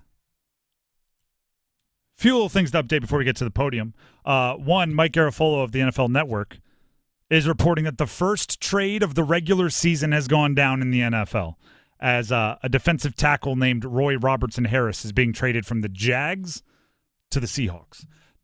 That trade, I don't really care about. But floodgates, if contenders are starting to buy, the Panthers better be listening. So you're getting sent from one of the southeastmost teams to the northwestmost team. Yeah, just pure just time zones and mileage. It's a hike. Go diagonal cross country. But my point is obviously Robertson Harris. He's a defensive tackle for the Jags, now Seahawks. But that just means, teams are calling. It's happening. It's the first trade of the season. The haves and the have-nots are starting to identify themselves. Seattle thinks they're a have. Jacksonville thinks they're a have-not, thus a move like that happening. Panthers better identify themselves publicly as a have-not, thus for sale. It is a Monday Soundoff, which means the Heister Automotive Group hotline will be open, 919-860-5326, for conversations you want to start. Right now we have Micah and Raleigh on the line.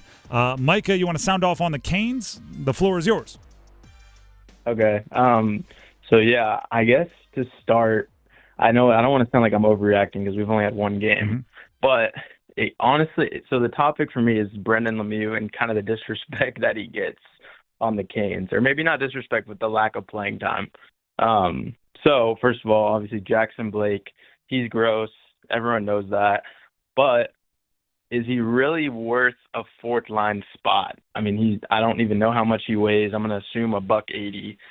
And I've been watching a lot of the games around the league, and I mean, the league is getting tough. Everyone says the league's getting smaller and faster, but I mean, there's been a bunch of fights, and there's been a bunch of hits and people getting in each other's faces and everything. And for me, it goes all the way back to when Max Comtois last year in the playoffs. Brendan Lemieux was a healthy scratch, and then they made a change, and Max Comtois went in before Brendan Lemieux. And I think we were playing, I think it was the Rangers, and I was just in awe. I was like, this is mad disrespectful. Brendan Lemieux would bring a bunch to the team, and I don't really know the disrespect he gets. But my question for you is, how long do you think Jackson Blake will get in the lineup? Because honestly, I think he's better off first line with the Wolves. But how many games is he going to get? until, Brendan Lemieux gets a chance. I know he's technically hurt. I don't really know what that even means but yeah, I don't know. So that's my question. A long rant, but had to get that off my chest. All right, appreciate the call. I don't know what you meant there by technically hurt. He isn't cleared yet to return. That's coming from Rod Brindamore just a couple of hours ago.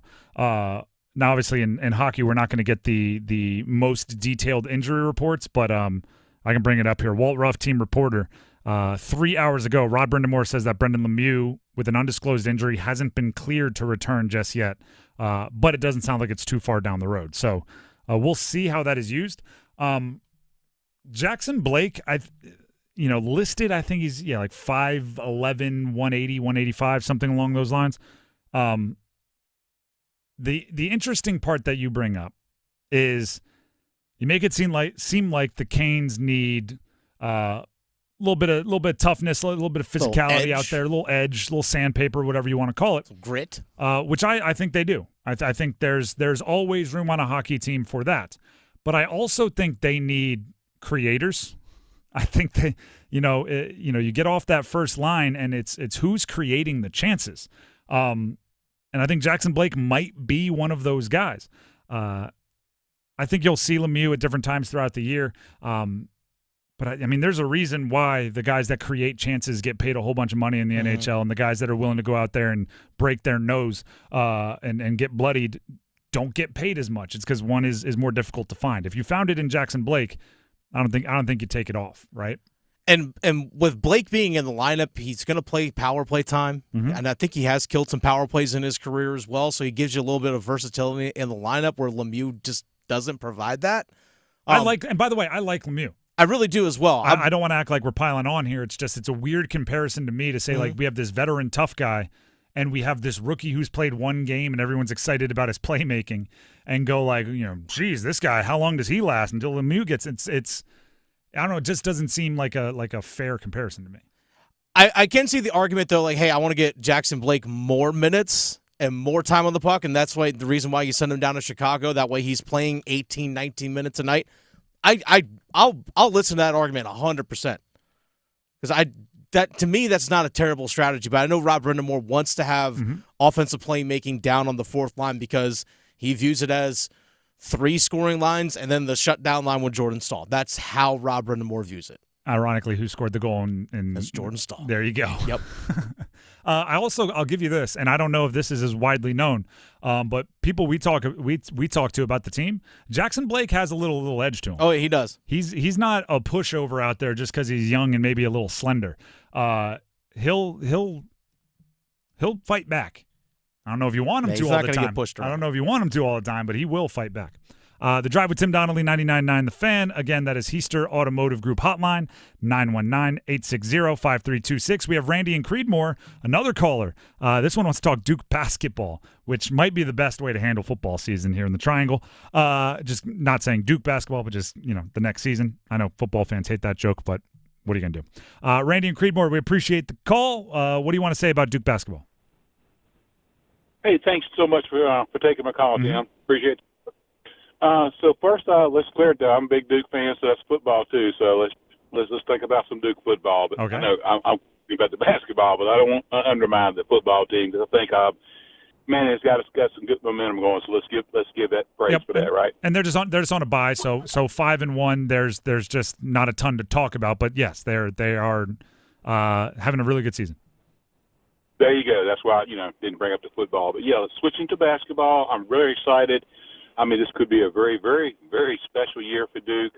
And really, with just a Boozer signing for 2025, I thought it was just a great time to talk about some Duke basketball and the job that Shire's doing, trying to keep tradition going to K-Built. And I think there's big expectations, as always are for Duke. And I'm just very excited about the year and just want to give a call and talk about it. Thanks for taking my call. I really appreciate it. Appreciate the call. Call back in anytime.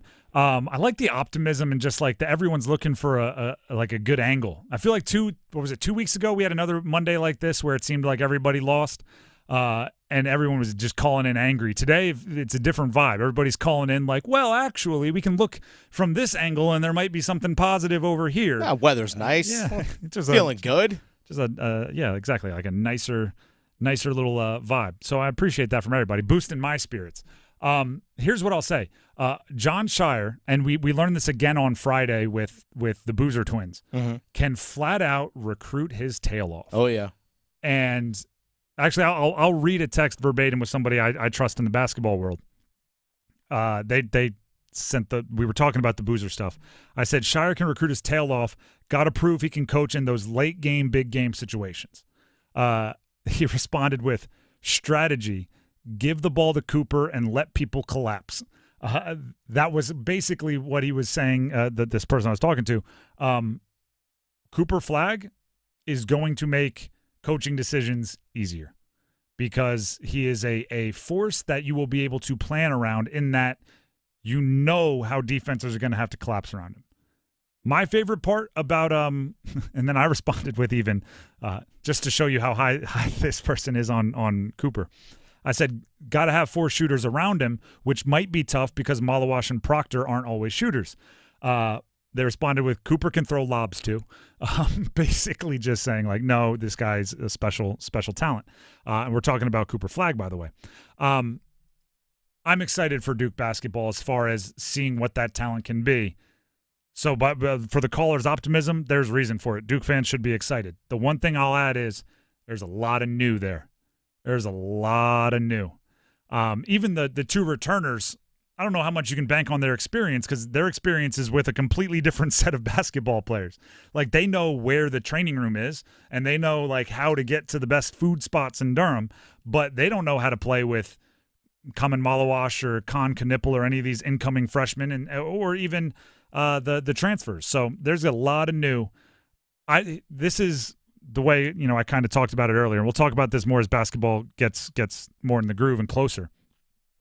I think Duke could be 3-3 to start the year and also be the best team in the country by the end of the season. Like the overwhelming favorite to win the national championship heading into the tournament. And they could start 3-3 because they're so new. There's so many moving pieces. There's so many guys that have to get used to each other. And in their first 6 games of the year, they play Kentucky, Kansas, and Arizona. You could lose to nothing but top 15 teams in the country and be 3-3, and then put things together as the season goes along and go on a run. So I'll be watching, obviously. I'll be paying attention for the show, obviously, and we'll be talking about it. The Drive with Tim Donnelly, 99.9 The Fan. That's a little bit of Monday Soundoff here on The Drive. Heister Automotive Group hotline open, 919-860-5326. But right now we got to jump to the podium. Podium, it's a football award right now where we look at the 4 schools in the state of North Carolina from the ACC. One is off the podium. One gets the bronze. One gets the silver. One gets the gold. This is a 1-week award. This is not cumulative. So for football, it's really just what did you do in the game this most recent week. Off the podium, Wake Forest. 49-14 at home. Bruh. Clemson is good. Don't get me wrong. Clemson is steamrolling everyone. Since that Georgia loss. Cade Klubnik had some light turn on after that Georgia game. I don't know what it is. Whatever somebody whispered into his ear. I don't know if he got the healthy amount of bleep it that you need. The healthy amount of I'm just going to see how this goes. Can't be worse than the Georgia game. I don't know what it is, but Cade Klubnik is figuring it out. The part that I have a hard time with is Wake Forest offense really got bullied. Wake Forest offense has kind of been like they've I almost look at them as a scramble in golf where you have 4 guys on your team and you never have more than 1 good shot, right? Because you're only 4 guys hit, you're going to take 1, right? And we've all been part of those magic scrambles with 4 bad golfers. 3 guys are out of bounds, 1 guy's down the middle of the fairway. Then you go up, 3 guys are in the water, 1 guy's on the green. Then you go up, 3 guys put it off the green, 1 guy puts it in the hole, birdie. And it's just like, that doesn't make any sense. But that's been Wake Forest's offense a little bit, right? Hank Bachmeier has an off day. Claiborne has a great day running the ball. Claiborne gets hurt or doesn't have a great day running the ball. Donovan Green has a great day in the return, or Morin has a great day in the return game and saves the offense that way. Bachmeier has a big day passing. The running game offensive line can't block anybody. There's always one. Until the Clemson game, there was just none. It was just everybody's having a rough day. which we've also been a part of those golf scrambles when I can't fix my slice, you can't stop topping the ball, you've lost 6 balls and got drunk, you can't putt to save anything, and all 4 of us stink. We've all been there too, and Wake Forest had one of those days. Bronze medalist, UNC. Lost 41-34 at home. To me, it's the way it happened. It's the way it happened. 68-yard touchdown run with 16 seconds left in the game. To lose on an almost 70-yard run nearly as time expires is really, really rare. Because normally in those situations, if somebody's even trying to win, they're going to throw the ball because you need the incompletions, you need to pick up chunk yardage. You definitely don't run it up the middle, which tells me Georgia Tech wasn't even really trying to win the game at that point. I'm sure they told their running back, hey, 2 hands on the ball, nothing crazy. All we need to do is avoid a touchdown. He broke through the first line and went, I think I can run in a straight line to the end zone, and then did it. Safety should have been told nothing gets by. I don't care if you line up 35 yards off the ball. Quarters, prevent, do all of it. How did you not have somebody there? That is wildly frustrating. Silver goes to NC State. They lost to Syracuse 24-17. Syracuse didn't play their A game. Kyle McCord's B game is good for 340 and 2 touchdowns. Actually, we had a caller call in about Ohio State. I'm not sure the move for Ohio State wasn't to save some money and keep Kyle McCord. I'm not sure. He looks like a dude. And that's no disrespect to Syracuse, but he's doing that without Jeremiah Smith, and he's doing that without Egbuka. Like he's doing that without what Ohio State has to offer. But their running game didn't get going crazy. Like Quint Allen had a few good plays. Their defense, I wouldn't say played out of their mind. They gave up some big plays to NC State's offense. Syracuse just got the win 24-17. Kind of a ho-hum win. Too many turnovers for State. Yeah. That was the difference. Especially because where they came out on the field as well, because I think it was Kendrick Raphael had the fumble. Kendrick Raphael had the fumble, interception, and fumble by C.J. Bailey. Yeah, offense was grooving. Then Raphael has the ball ripped away right around the red zone. Offense moving the ball once again. Then all of a sudden, a blindside hit onto C.J. Bailey. Ball pops loose, giving up. And then on the interception, a little bit of a high throw, but goes through his, I think it was one of the running backs coming out of the backfield, goes off his hands, gets deflected. Before you know it, Syracuse is back the other way with the football. I mean, it's obviously the difference, right? Points off turnovers ends up being the difference. I think it's one of those where the turnovers were a symptom. The cause was they couldn't run the ball. Thus, they had to do other things. But it's, I mean, 24-17, it's brutal. Your defense held them to 24. 350 yards passing, but still. And then gold medalist. I think this is the first time this has happened this year. Yeah. Gold medalist Duke, who is on a bye, sitting at 5-1. Look at that. Sitting at home, watching games on a Saturday for the first time all year. You're just hanging out. Maybe even got a day to run home and see your family. And you end up being the gold medalist on the podium. Congratulations, Duke. Winner by default. I mean, that's really what it is, right? Duke didn't take any steps backwards, so they won the race. Everybody else stepped back, and they just, all right. We just stood here. Yeah, we just stood there. Just didn't. No huge scandals on a bye week. Nothing. Just a quiet. And they're 5-1, so. They have Florida State this Friday at home. Florida State on Friday. I love a Friday game. And Florida State suddenly much more beatable than they seemed at the beginning of the year when they were preseason Duke might be top 10 bowl team. eligible come this weekend. One might say they should be bowl eligible. They should be bowl eligible come this weekend. Which, by the way, like as far as maybe we should do this, we should do like a little readjusting of goals. Maybe we'll do it on Wednesday, because I think everybody or not, maybe not everybody. I don't want to put words in, but I did think, and this is where like I got to raise my hand and say I was wrong. I did think NC State had a dark horse chance of being a college football playoff team.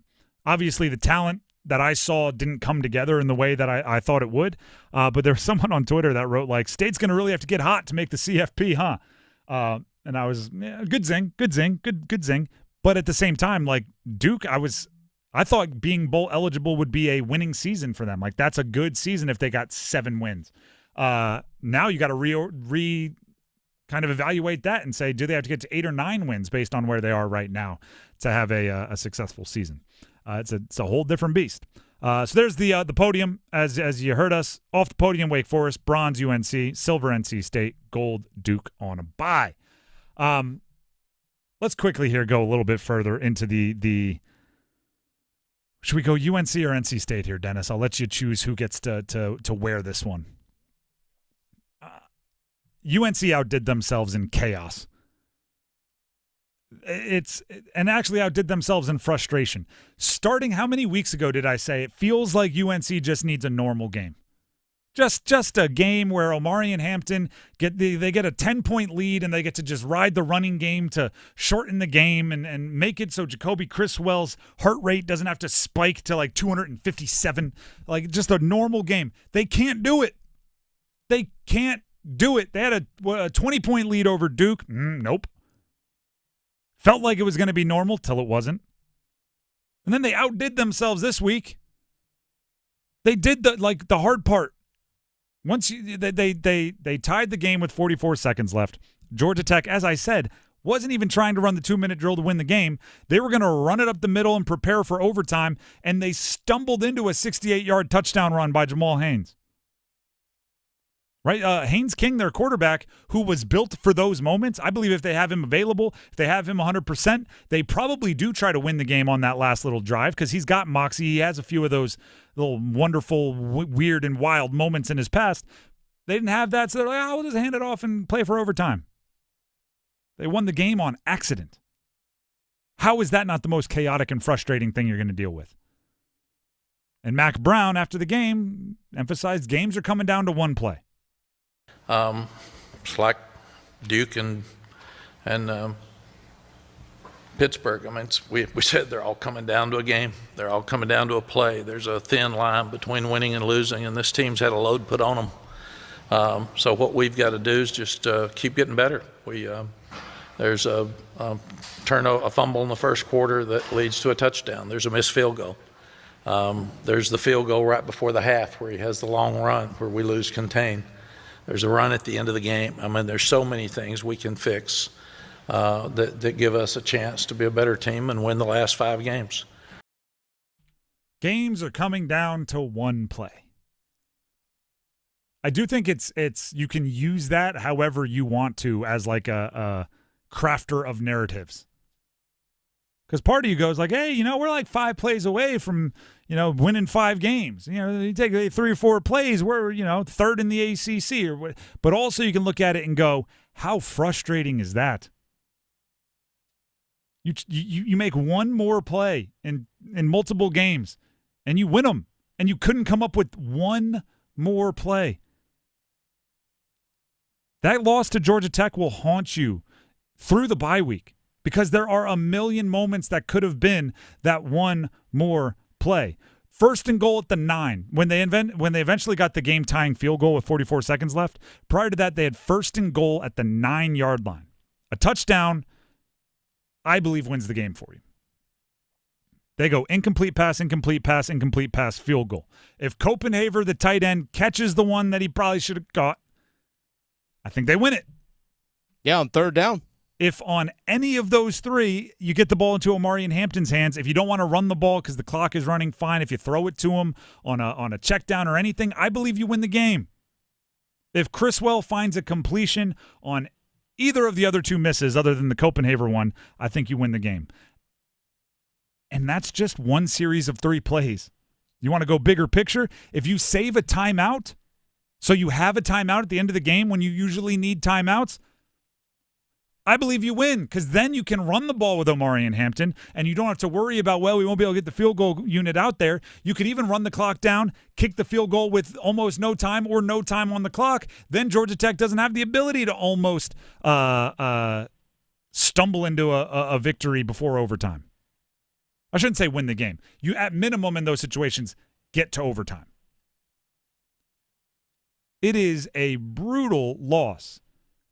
And to look at it and go like, well, multiple times we've been one play away. I'm going like, yeah, if that makes you feel better, great. That would make me feel worse. Because then every time, in film the next day, every single player gets a full play sheet. You get every play from the game written out in front of you, and next to you, you get a plus, a minus. You might get a comment. You might get a missed assignment, whatever it is. Every single minus, if that was positive, you might have won the game. That is horrendously haunting. Also giving up 371 yards on the ground. That'll to a do team it. that gave you or a team that put up, was it 343 last year? And you know what they're trying to do. Yeah. As I say all the time, they're coached by an offensive line coach. Their head coach is a former offensive line coach. You know what they're trying to do. And again, Omari and Hampton, 137 yards on the ground. 18 carries? He's a stud. Why does he not have 30 carries every game? He's a stud. The Drive with Tim Donnelly, 99.9 The Fan. We're going to take a break. When we come back, we got to look at the Canes. It was just one game, but it's a loss. They're 0-1.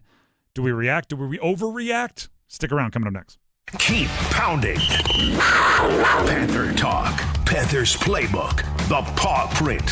Follow your Carolina Panthers all season with us.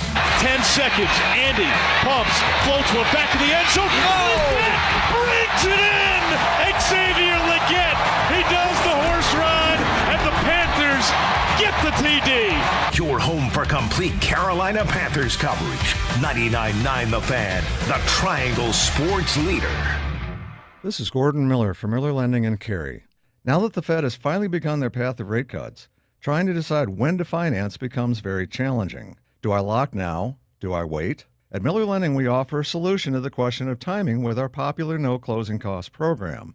With no fees charged or added to your loan amount, you simply close on today's rates free of charge and refinance any time rates fall. Having done our first no-cost loan all the way back in 1987, we've now funded over $10 billion in no-cost mortgages, saving our customers thousands of dollars in needless fees. Lately, we've seen a trend of even higher closing costs as borrowers chase rates only to see them drop considerably 4 months later. So whether you're purchasing a new home or simply refinancing the home you're in, why not call Miller Lending and say goodbye to closing costs forever? 919-447-3377 or simply apply online at millerlending.com. Miller Lending is an equal housing lender and MLS number 250-2146. It's truck season at John Heister Chevrolet, and we're sweetening the Silverado deal for you. Right now, you can get that 24 Silverado 1500 LTZ you've been wanting for up to $15,000 off when you trade in a 2010 or newer car or light-duty vehicle, including 3/4 and 1-ton pickups and vans. Up to $15,000 off a brand new 24 Silverado 1500 LTZ. See dealer for details. Get off your keister and get to John Heister Chevrolet in Fuquay Varina. Together, let's drive. At the Home Depot, we know communities are more than bricks and mortar. They're people, and we are part of the community too. So in the wake of recent events, we're here to help you rebuild and restore. As always, our associates are here to assist you. We have essential items in the front of the store, making it easy for you to get what you need, and our online resources are available to guide you through your recovery. Because when our community needs us, the Home Depot is here to help. Not sure how much you know about Progressive Insurance. You may know us for insuring your home and auto. You may know a couple of our commercials. But what you may not know is that since 2013, Progressive has been honoring veterans with vehicle donations through the annual Keys to Progress Veteran Vehicle Giveaway Program, giving back to those who gave so much. Now, you probably didn't wake up today saying, I really wish I knew more about Progressive Insurance, but this seemed like the type of thing people wouldn't mind hearing about. Find out more about how we're dedicated to our customers and communities at Progressive.com. Progressive Casualty Insurance Company and Affiliates.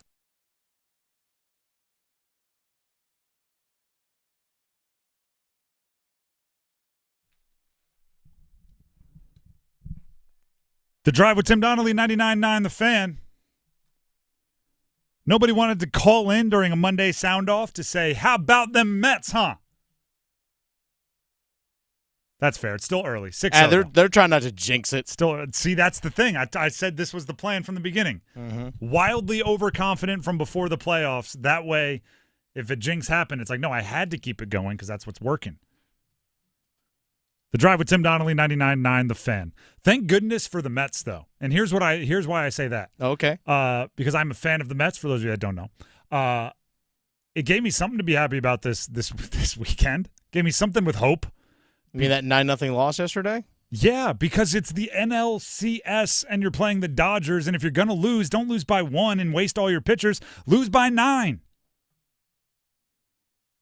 Normally, I go to the Canes when things get rough in Carolina. When the Panthers stink, when the colleges are struggling, when the Hornets are the Hornets, you go to the Canes and you're like, I know I'm going to find something good here.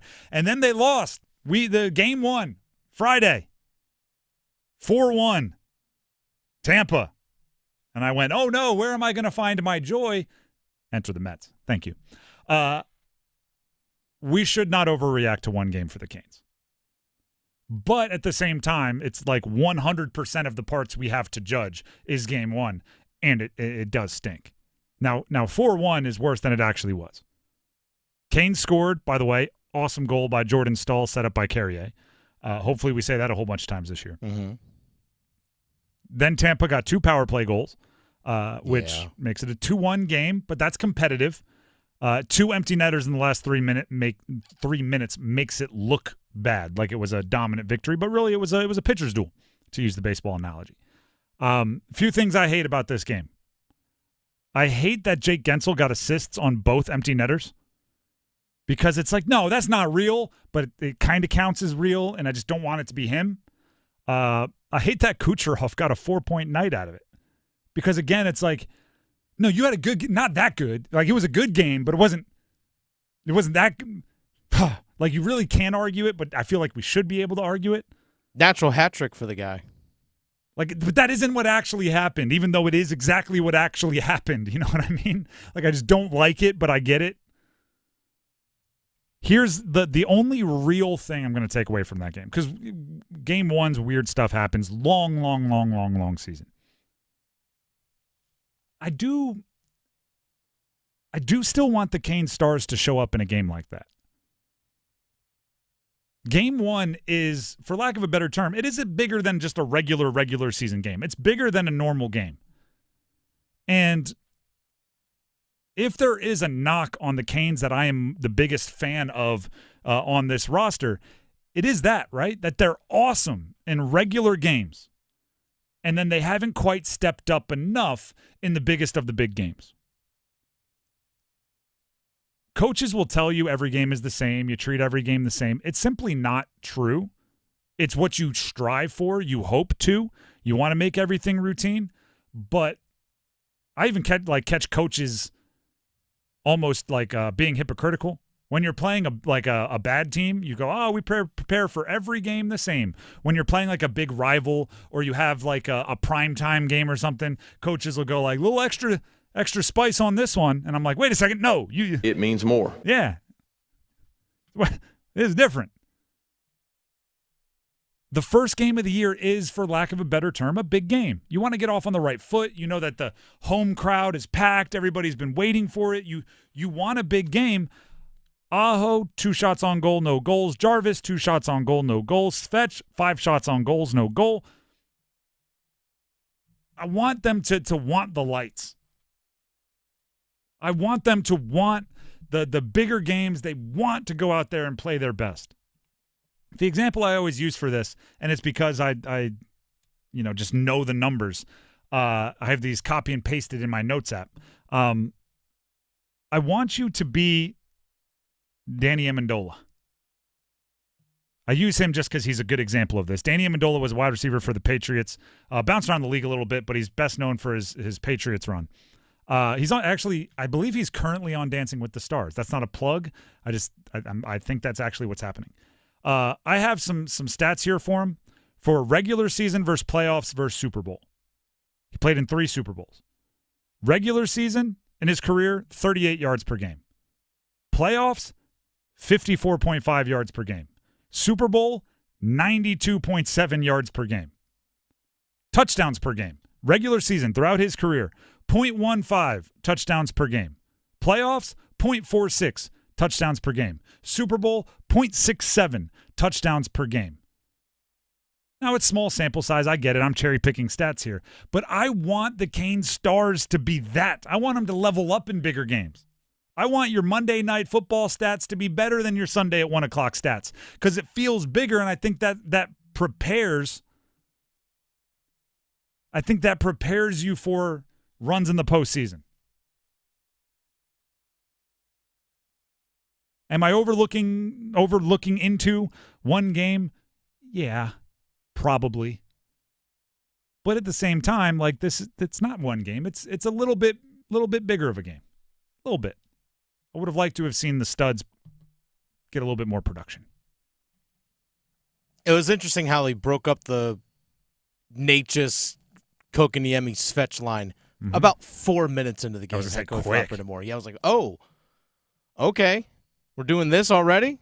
All right. I don't know what he didn't like there. I don't know if that it felt almost like a predestined decision. Like, hey, after a couple of minutes, we're going to make the change. Because I don't know how you could do something in the first 5 minutes of a game that would lead to that if it wasn't already on the tip of your tongue. Unless he just saw something right away and said, nope. Yeah. Like you guys, nope. I gave you a chance again to run it back again. Nope.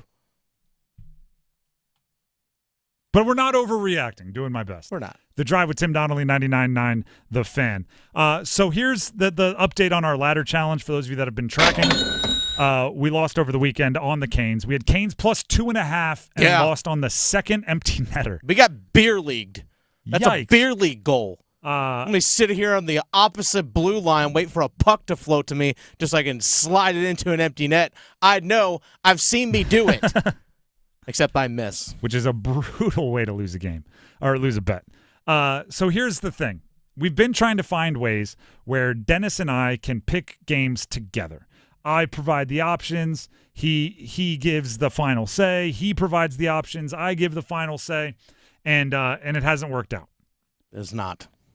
So me being the competitive person I am came in today and said, here's what we're going to do. We're now making it a competition. It's no longer the ladder challenge where we try to find an easy-to-win bet every day as a unit. It is now the competition to see who can go the furthest. Dennis and I will each put $10 on a between -500 and -$1,000, -500 or -1,000 odds bet every day. Last one standing, guy that makes the most money after a month wins it all. Okay. Or wins the competition. Do you have your bet chosen? I do. I have my bet written down. Do you trust me? Yeah. All right. Go ahead and give us yours. So I'm going to go to an alt spread here between the Detroit Red Wings and the New York Rangers tonight. Give me Detroit plus 3.5 goals at -775. -775. All right. Well, you're going to make a little bit more money than me if you get it right. Okay. I'm going passing prop on tonight's Monday Night Football game. Aaron Rodgers, 150 plus passing yards. Okay. It is -900. Something that would hit in every game he has played this year. Something that should be, I believe, a very likely winner, especially because everybody for the Jets are going to be on their best behavior. They fired the coach. They have a new play caller. They're going to do everything they possibly can to have a stats game against the Bills tonight where, oh, look at this. It was Robert Saleh's fault, even though he's a defensive-minded head coach that had most to do with the defense, that Garrett Wilson didn't go off. Because, look, he's gone, and now Aaron Rodgers and Garrett Wilson and Breece Hall have a big day. So, basically, I believe it'll win $1.11 or something, or $1.11. I'll give you the official update on it once I place it after the break. But my pick for the day one of our ladder competition, where Dennis and I are competing to not only be the last one standing, but to make the most money on these bets. I have Aaron Rodgers on Monday Night Football over 150 passing yards. And Dennis, one more time for the people. You can trail him. You can tail him if you want. Come along on this ride for us. If there's one you like, feel free to jump on. If there's one you don't like, feel free to not. Alternate spread line between Detroit Red Wings and New York Rangers. Detroit plus 3.5 goals, minus 775. So that would pay out, stake back like $11.22. Yeah, I think mine's 11.11. So there you go. You'll make a little get bit you more. by pennies here. With that being said, tonight you can hear Monday Night Football. You can track that Aaron Rodgers bet for me right here on 99.9 The Fan. And prior to that, Panther Talk. If you want to hear from Dave Canales, Nish Shroff, the play-by-play guy for the Panthers, and that whole crew, it'll be right here on 99.9 The Fan in about an hour at 6 o'clock. Monday Night Football to follow. And right now, here's Dennis Cox. Hey, Dennis Cox here for my friends over at Loan Pronto. Lower mortgage rates are finally here, folks. That's thanks to the Fed and Loan Pronto. Loan Pronto just locked in a homeowner at 4.59% APR, the lowest in 2 years. Now, whether you got your loan last month or last year, it's time to give Loan Pronto a call and dump that high-rate loan. You can lock in a lower rate fast with virtually no paperwork and usually no appraisal. There's no limit on how many times you can refi, so get started. Use this opportunity to get cash out and wipe out your credit cards. You can do a cash-out refi and get 50, 75, 100 grand or more out of your home. Use that to pay off all your high-interest debt and end up with just one low monthly payment. And if you act now, you can even skip your next 2 house payments. Purchase loans available as well, folks. So call now. Get your rate quote in minutes with no hard credit pull and no upfront fees like those other guys. VA Streamline loans are also available with Loan Pronto. Call 919-381-1760 or loanpronto.com. 919-381-1760, loanpronto.com. Equal housing lender, NMLS 1661781 on approved credit, NMLS ConsumerAccess.org. The Drive with Tim Donnelly, 99.9 The Fan. We will have the starting 5 led off by Major League Baseball playoffs and an early grand slam from the Mets coming up next.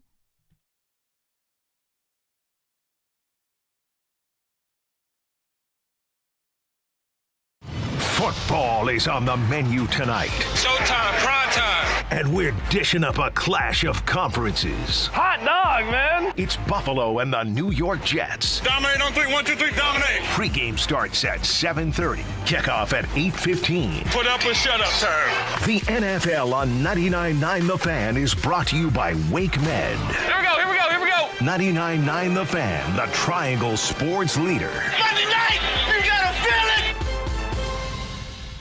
It's Trick Out Your Wheels with Sound Station and Security. Our contestants are ruling the streets. Here come the bikes and the bass is bumping. Sound Station and Security can hook up all your vehicles with amazing custom stereo systems and speakers. Does that golf cart have strobe lights? It sure does. Sound Station has tons of LED lighting options for your bike, ATV, and even golf cart, and we install it all. If it's got wheels, Sound Station and Security has got you covered. In Raleigh, Smithfield, and myhotsound.com.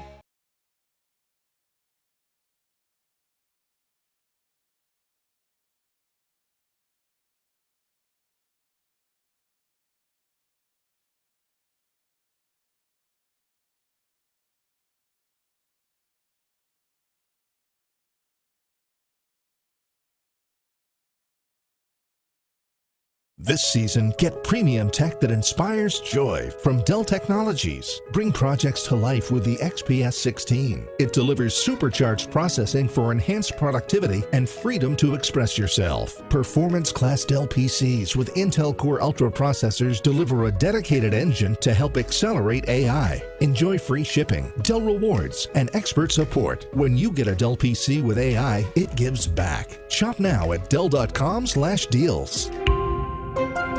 It's bow time. It's not just football season. It's tailgate season. And that includes every kind of football, whether it's got goalkeepers or goalposts. The kick is good! Because it doesn't matter where or how you tailgate. When you've got crispy chicken and fluffy buttermilk biscuits from Bojangles, your tailgate is better than great. It's legendary. Head to Bojangles and order your tailgate box with boldly seasoned chicken, fixins, biscuits, and legendary iced tea today. It's bow time. There's no time like bow time. And there's no time like now to help Western North Carolina recover from Hurricane Helene. Through October 19th, Participating Bojangles are donating all proceeds from Bowberry biscuit sales to hurricane relief efforts in western North Carolina.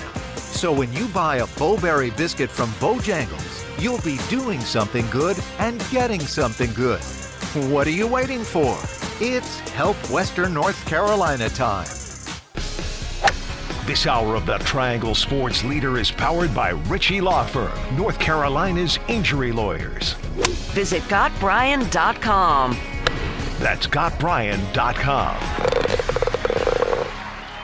WCMC HD1 Holly Springs. Take us with you on radio, web, app, Alexa, and YouTube. 99.9 The Fan, the Triangle Sports Leader. Good afternoon, everyone. I'm WRAL meteorologist Mike Mays. We've got two cold fronts on the way. One passed by this morning. Cooler air will arrive tonight, clear with a low of 46. Tomorrow is partly to mostly cloudy, 65. We have the second front coming in tomorrow night with a 50% chance for rain. Weather update brought to you by Newcomb & Company, where your comfort is their business. Visit newcombandcompany.com. 5 o'clock, check if your money. Dow Jones up 201 points today to 43,065. Market update brought to you by Zero Res. Celebrate the spooky season with Zero Res. Get 3 rooms of carpets cleaned with Zero Res starting at just $119. And get a free dryer cleaning with the purchase of an air duct cleaning. Book online at ZeroResRaleigh.com. Again, ZeroResRaleigh.com. It's 5 o'clock. Time to serve up the biggest sports stories of the day. Here comes your starting 5. The Drive with Tim Donnelly, 99.9 The Fan. It is time for the starting 5, and as always, we start with number 5. 1, 2, 3, 4, 5. Major League Baseball playoffs are going on. Nothing like playoff baseball. Dodgers, what was it, 9-0 in Game 1 of the NLCS over the Mets.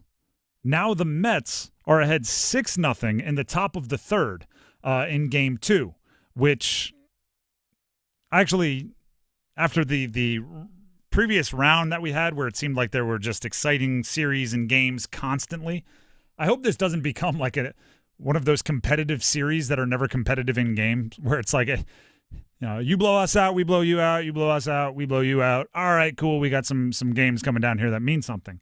But as a Mets fan, I mean, don't get me wrong. If you want to go ahead and hit grand slams, I'm going to allow it if you are Vientos of the Mets. It's also just fascinating. Like, it's the ultimate chess match when it comes to these deals. And Guardians-Yankees tonight, 7:30 opening pitch, I believe, which is Game 1 of that series. There is just the ultimate chess match. I love watching, debating how they should use their bullpens, how long you should let someone remain in the game, how big is a lead that is big enough to maybe take some chances to preserve your bullpen and leave a guy in there further than you'd think. It's all baseball, and it's all like it's what baseball is best at, which is just those sitting around, what would you do in this situation moments, and then every once in a while you have a home run that makes everybody's head go, whoa! But I'm definitely excited for the rest of this postseason. I forget who did you choose? Dodgers-Yankees. Dodgers-Yankees. So you're still in the mix. Oh yeah, you're still feeling in the mix. good. I know I picked the Mets. I think I went Mets-Orioles, and they were out in you like went 2 Mets seconds. and But if the Mets win, I feel like the odds, right? I mean, we're getting paid off somehow. Let's go Mets. Top third, 2 outs now. Runner on first for the Mets. I'm just not going to sit here and do play-by-play, but I want to. We're legally not allowed. True, but you can update them every once in a while. Yeah, you give an update like every pitch. You can. I think there's a time, right? I don't know all the rules. I think there's like 10 seconds we have to like wait. So basically every pitch. I forget what it was. I was listening to something years ago, and literally it was guys like us sitting in a studio watching a game that they didn't have the play-by-play rights to, and they would cheer and then be like 1, 2, 3, 4, and then once they get to 10, they'd be like, so-and-so hit a home run, because they like, you had to wait or whatever. I don't even know if that was actual rules, but it was funny to me. I listened to the whole thing. That's number 5. Let's get to number 4. 1, 2, 3, 4, all together. Canes lose to Tampa Bay, game 1 of their NHL long season. They lost 4-1. It was 2-1, 2 empty netters for Tampa Bay. Kucherov, 4 points. Gensel, 2 points. Both assists on the empty netters. I made my opinions very, very well known. Dennis, did you have takeaways from the Canes opener? My big takeaway was the fact that he split up Kokeniemi, Natchez, and Svet so quickly. I was like, all right, what did you see from that trio right away that caused you like, you know what? No. Because we've seen that group together to lesser success than probably people would anticipate. But some of the things with individual players, like you were hoping to see, okay, maybe not the point production, obviously, because it's game 1, but you can sit there and say, oh, there's something a little different here. Like, oh, he's moving the puck a little bit better. He's making better decisions. I didn't see that from some of the guys, but again, it's game 1. Hopefully we see it as the season progresses. Here's, first of all, what I'll get at is that second line that you mentioned, the Kokeniemi, Natchez, Svet line. I see this in basketball. You see it in hockey too, where there's something about the people because the skill sets match seemingly perfectly, right? And it's like they should be working, but it's something about the people that maybe don't, because you're right. I mean, how many times have we gotten excited about, look at this line, put them together. Oh, look at this. They had a nice little run, and then it just never quite lives up to it. And then you split them up. They play well on their new lines, and you're like, all right, now that they're rolling, put them back together. Let's see how it goes. I don't know. And the speed at which they got split up is like Rod might be now anticipating it. Like there's one thing to put a line together and you're like, I'm excited for this. And then if they start slow, you're going like, no, give them a minute. But if you're already frustrated with them from the past, you put them together and you're like, first sign of weakness, I'm taking you out. It's a different beast because it's fascinating that all offseason we talk about how that line features 3 of the guys that need to take the biggest leaps forward. And if they do it together, it could unlock some higher form of potential for this team. 5 minutes into the game, they're already like, nah, never mind. Also, that second power play unit was abysmal. And obviously the PK has to be better. Yeah, they're definitely, for sure. The two I'll call them real goals. The 2 goals that had a goalie between the pipes for the Canes were both power play. So there's something that they obviously need to work on. And something that Rob Brindamore did this week leading up to that first game, or last week I should say leading up to the first game, was when they called up Jackson Blake, they actually had Jackson Blake working on the second power play unit, which I'm okay with, but they took Sean Walker off and put Brent Burns as the point man as opposed to what they were doing in the preseason, which is actually have Brent Burns in front of the net because he's a big body guy, can screen the goalie, and he has really good hands. And also you're not requiring Brent Burns to skate, side to side along the blue line, something that Sean Walker can do really well. And that was something that kind of confused me a little bit. It's like, okay, you're taking Walker off, but you're going to leave either Drury or Kokeniemi on that second power play unit. I get because, one of those guys will take faceoffs, but I was like, I'd much rather see Jack Drury or Kokeniemi off the second power play unit and keep Sean Walker there, personally. There's 2 more observations, just like stat observations that I want to track as the games continue. One is one of the things that we heard right through the grapevine from his dad this offseason is Martin Natchez wants to be a first-team power play guy. He was that. 4 minutes and 7 seconds of power play skating time. It's like now you've got that. Go do something with it. Like I want to see how productive he can be in that role. And then the other, Kokeniemi is the second-team center. There's obviously a lot that comes with being that center of that line, but he did well in the faceoff circle. Yes. Best on the team. Smallest sample size you could possibly have. 1 game, but 10 wins, 6 losses. That dog will hunt, if you will. I actually think Stahl was maybe 10 wins, 5 losses. But that's how a big part of being that center is taking those faceoffs. Aho kind of got bullied around there in the faceoff circle a little bit. So Kokiniemi getting it done, I like that as a development as far as somebody being that second line center, which is something we've been worried about for a long time, is that second line. And I don't know if there was much last night that made us less worried, but Kokiniemi in the faceoff circle did a little bit there for me. The Drive with Tim Donnelly, 99.9 The Fan. That was number 4. Let's jump to number 3. UNC football lost to Georgia Tech over the weekend.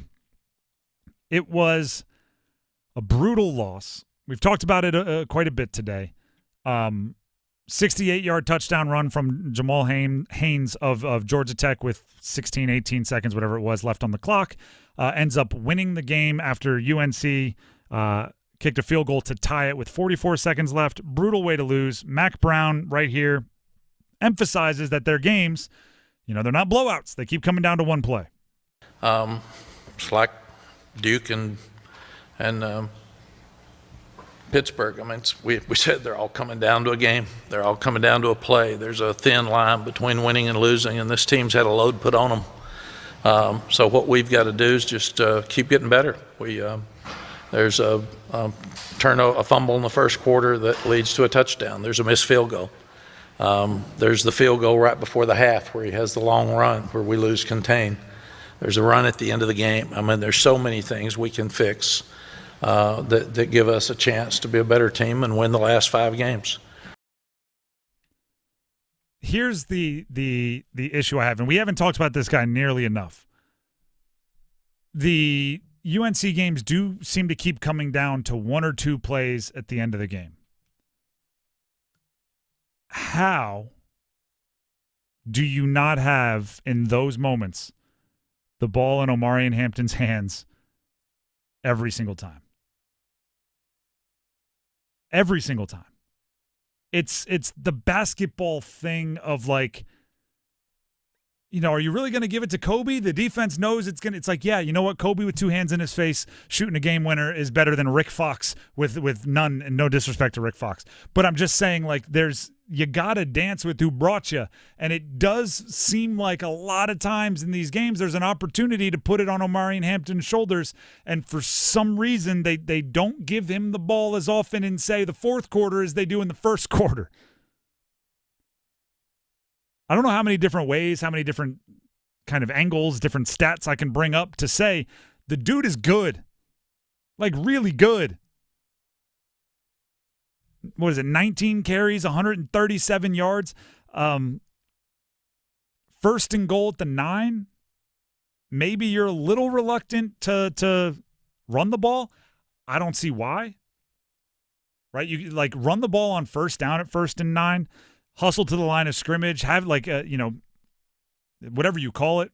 I don't know why I keep saying like what our terminology was. We used to call it lightning, where you'd call one play, say lightning, call the next play, and that's what you were running. So if it was a run play with low time on the clock, you call a pass play and everybody's runs to the line, you already know what you're doing and you can go.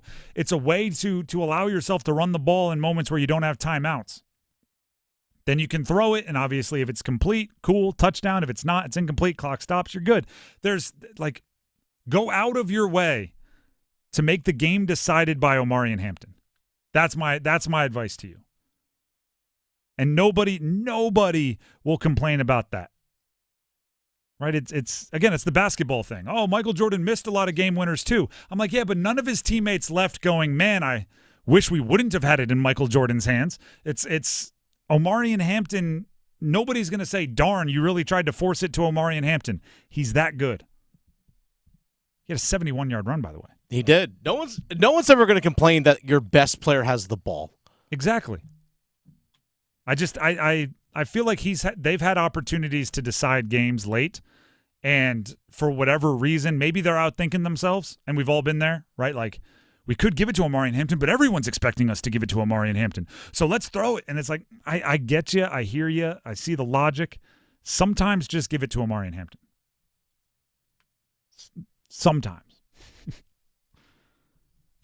Criswell actually ran the ball well as well. But still, if you make me choose between the pocket passer or Omarion Hampton running the ball, Give it to Amari in Hampton. That's number 3. Let's get to number 2. Just the two of us. NC State also lost over the weekend. They lost to Syracuse. And the story, I'm going to play both sides of the fence here. I feel like it's okay if I just announce it ahead of time. The story was the turnovers. Let's hear from Dave Doeren, the head coach of NC State, about the offense not taking care of the ball.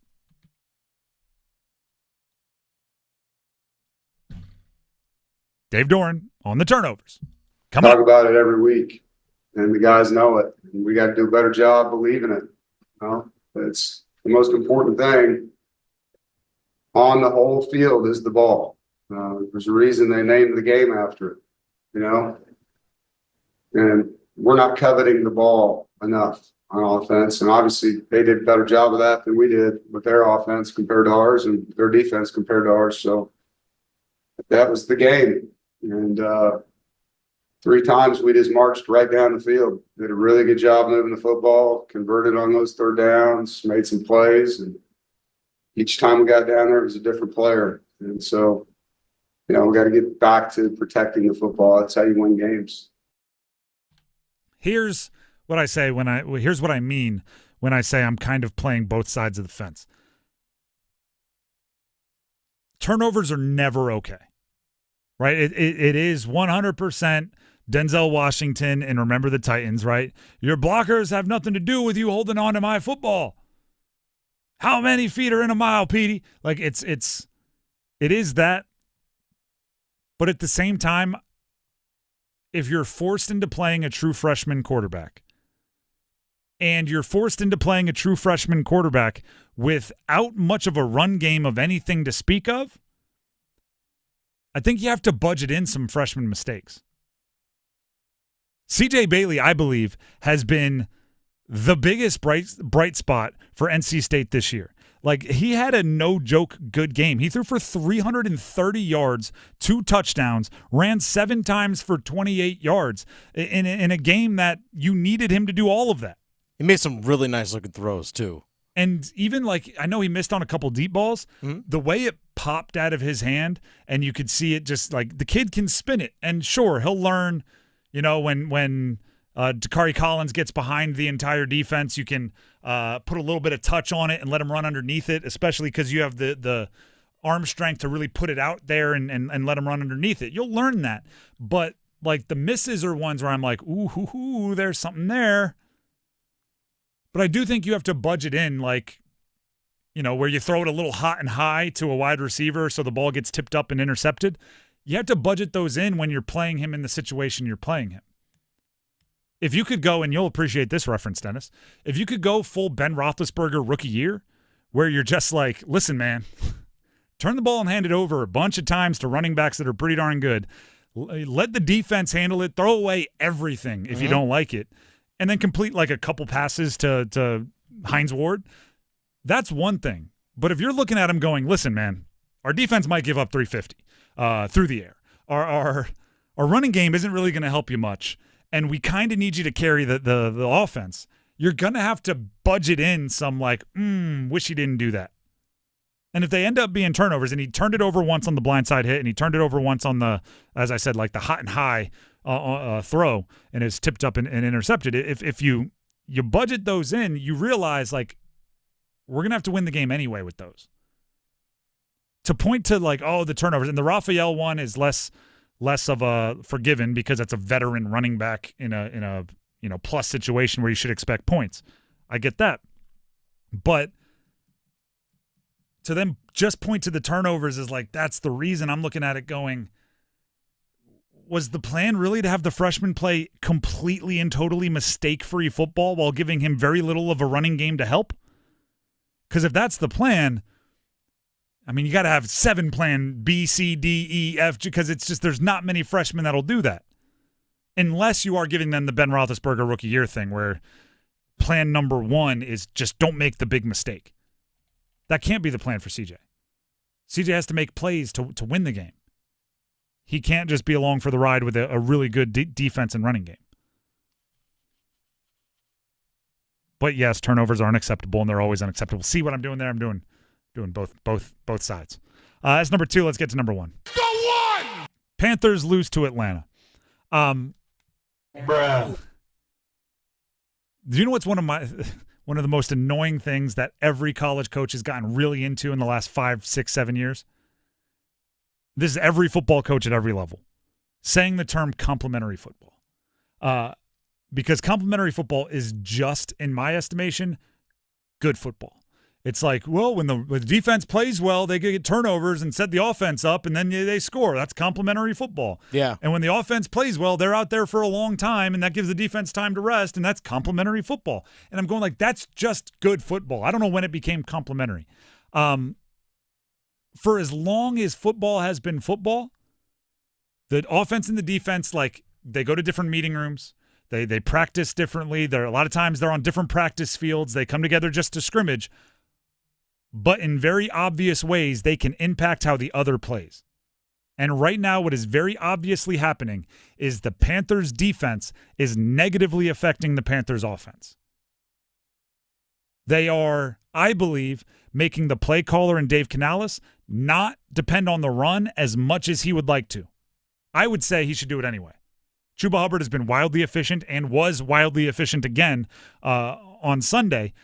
But I can understand if Dave Canales is abandoning the run a bit because he's going, our defense is going to give up 35, and we can't pick it up with Chuba Hubbard 6 yards at a time. We need to keep pace. Again, I would do it differently, but I understand. When the defense is getting behind, when the defense is giving up points and the Panthers are getting behind, I understand if Andy Dalton is looking and saying, I got to force it downfield here and try to make something happen because we have to keep pace. I get it. But I almost want the Panthers to be the only team in the league that doesn't worry about complementary football. But right, wins and losses from this point forward are, I don't want to say irrelevant, but kind of. Right? It's about developing. It's about the future. You're 1-5. What's the difference between, 3-14 and 2-15? I don't know. And I think you're on the way to that kind of record. So I almost want the offense to call plays, the offense to execute, the offense to work as if it's situational. Like will never happen, right? Because players and coaches are competitive. But I do think it would be a funny thought experiment if they treated it like practice. And what I mean by that is a lot of times the head coach, when like in like a preseason training camp scrimmage where your ones are on your ones, the coach will just yell out like, all right, it's 3rd and 6. You're on your own 26. There's 1:45 left. Offense is down 4. They have 2 timeouts. Play it as it's live and blow the whistle. And then the coach can do whatever they want, right? You throw an incompletion. Oh, there was a penalty, 1st down, right? And the coach I almost want them to do that.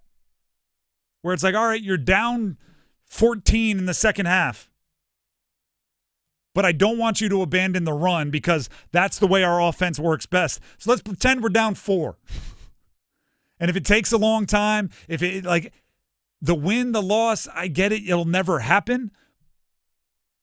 But your defense is going to put you in a hole most games. And the way the Panthers offense operates best is not slinging it from behind with Andy Dalton back there, just 1, 2, 3, holding on to it, trying to throw the deep post. It's not the way that offense works best. And if the defense is always going to get beat and always going to give up points, we're never going to see the Panthers run the way I think they should on offense. Because the way I think they should be run is Chuba Hubbard getting 30 carries. He had 18 over the weekend. Had almost 100 yards. He's had 90+ now for 4 straight games? And you're they don't play with a lead. They never get to just have a drive where they're running the ball, and it feels like I want to see it from them. Their defense is just never going to let them have that. I'll give them the one note of reason. A lot of injuries over there. And it'd be unfair to not acknowledge that. But they're also not helping themselves at all with the way they're playing, the way they're scheming, and some of their best players getting beat on plays they should make. Dave Canales was asked, are there any buttons to push on defense? Which is a great question. Here's Canales. I truly believe we go to our concepts, we play our system and our concepts well.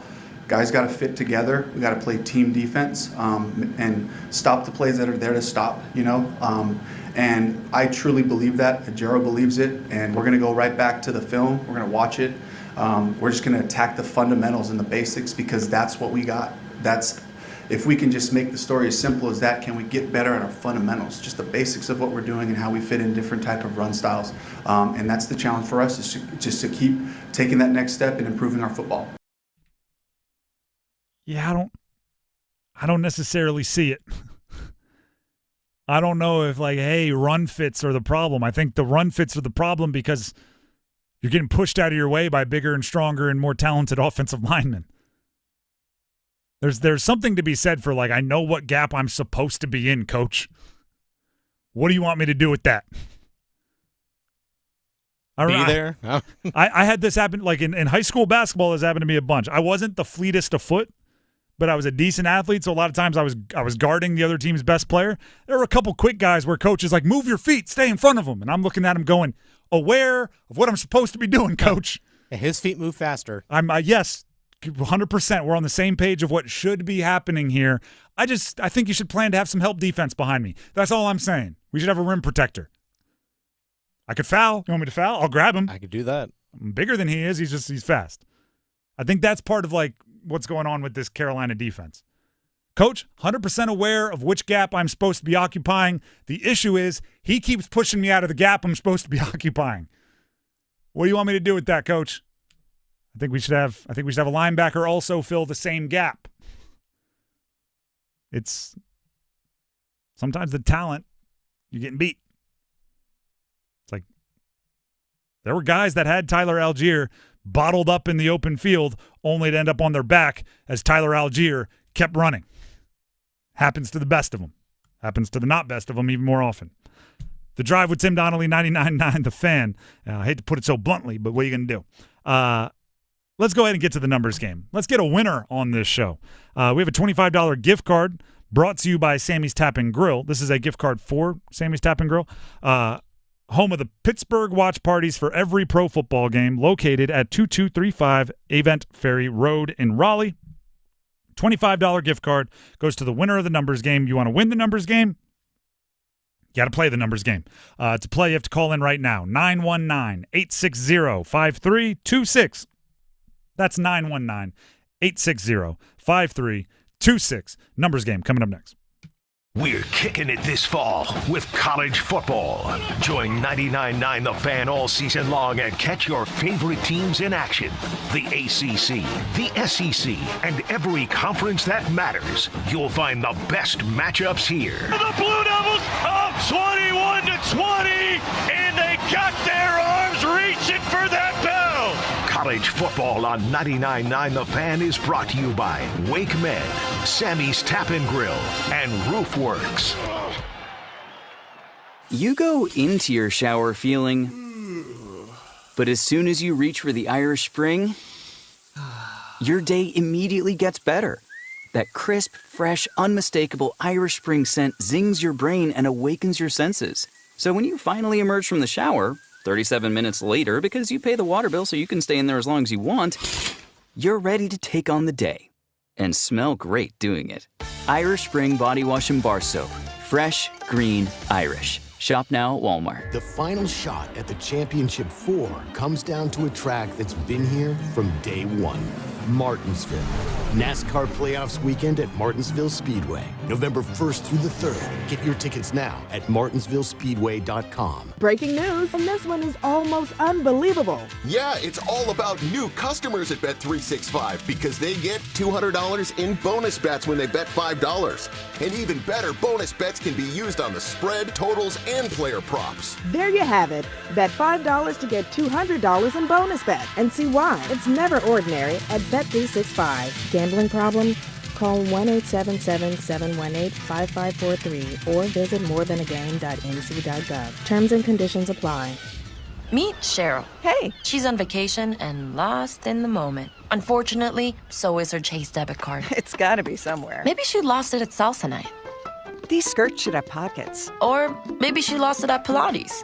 3 and 2 and But she's not worried. With the Chase mobile app, she can lock her card till it turns up. Tools that help protect. One bank that puts you in control. Visit chase.com/checking. Chase, make more of what's yours. Chase mobile app is available for select mobile devices. Message and data rates may apply. JP Morgan Chase Bank, N.A. member FDIC. Adam Golden studio with my man Patrick Day from the Aluminum Company of North Carolina. When I say everything for the exterior of your home, I mean it. So tell me everything that you have for the exterior of my home. There's so many things I can't even remember the entire list. You know, Good it's luck. like it's a thanks for the test here.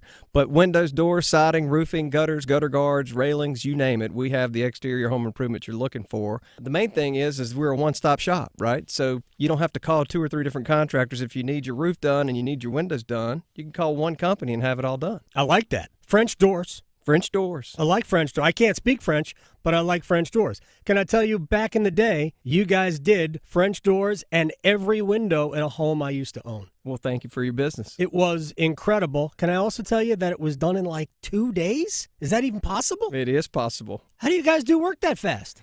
We're good. You're We're fast. good. That's Patrick Day from the Aluminum Company of North Carolina. They do the best work in the industry and the best customer service in the industry as well. AluminumCompany.com.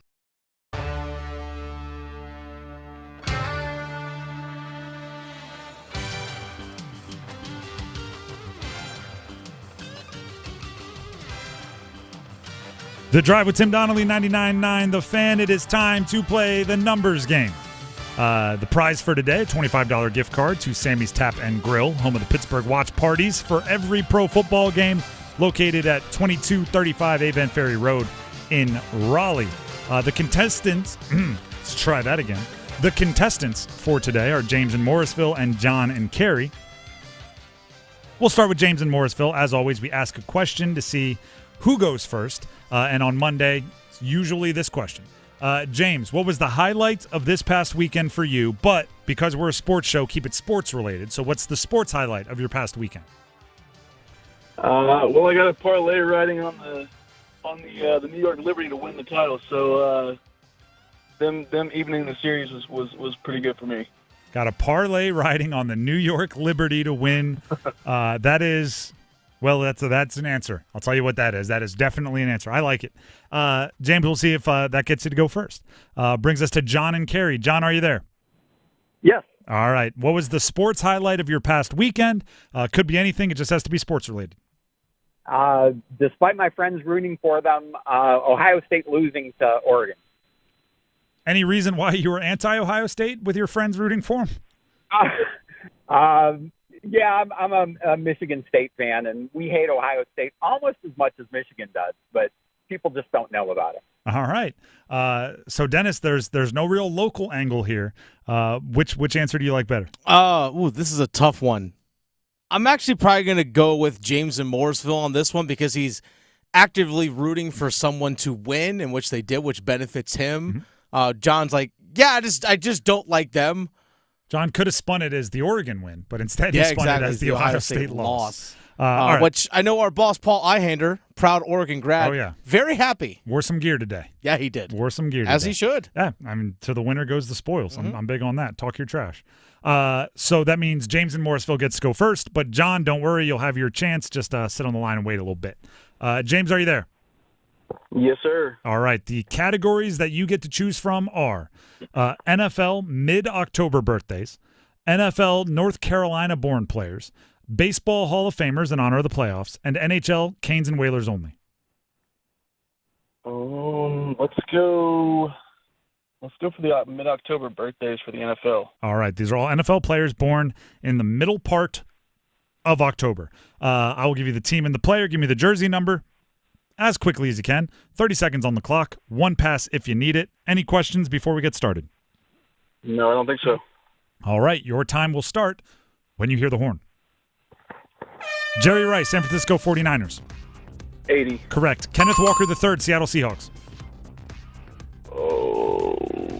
19. Incorrect. TJ Watt, Pittsburgh Steelers. 90. Correct. Ray McLeod, Atlanta Falcons. Is that 3? Incorrect. Kenneth Walker III, Seattle Seahawks. Pass. Keith Byers, Philadelphia Eagles. Oh, gosh. 31. Incorrect. Ray McLeod, Atlanta Falcons. 82. Ray McLeod is one of the all-time weird wide receiver numbers. He's on the Falcons, actually having a decent season. Where's number 34?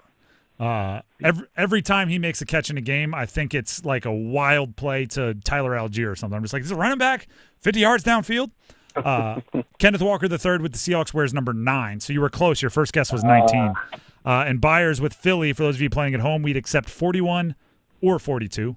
He wore both. You did get 2. Solid. That'll be the leader in the clubhouse. Go ahead and sit on the line. We'll see if it holds up. That brings us to John and Carrie. John and Carrie, are you there? Yes. All right. The categories remaining for you to choose from are NFL, North Carolina-born players, Baseball Hall of Famers, or NHL, Canes and Whalers only. NHL. NHL. All right. These are Canes and Whalers only. I will give you the team and the player. You give me the jersey number as quickly as you can. 30 seconds on the clock. I will say the team in this category, even though we know it, just to keep it fair with the other categories. And you need 3 for the win. Any questions before we get started? Nope.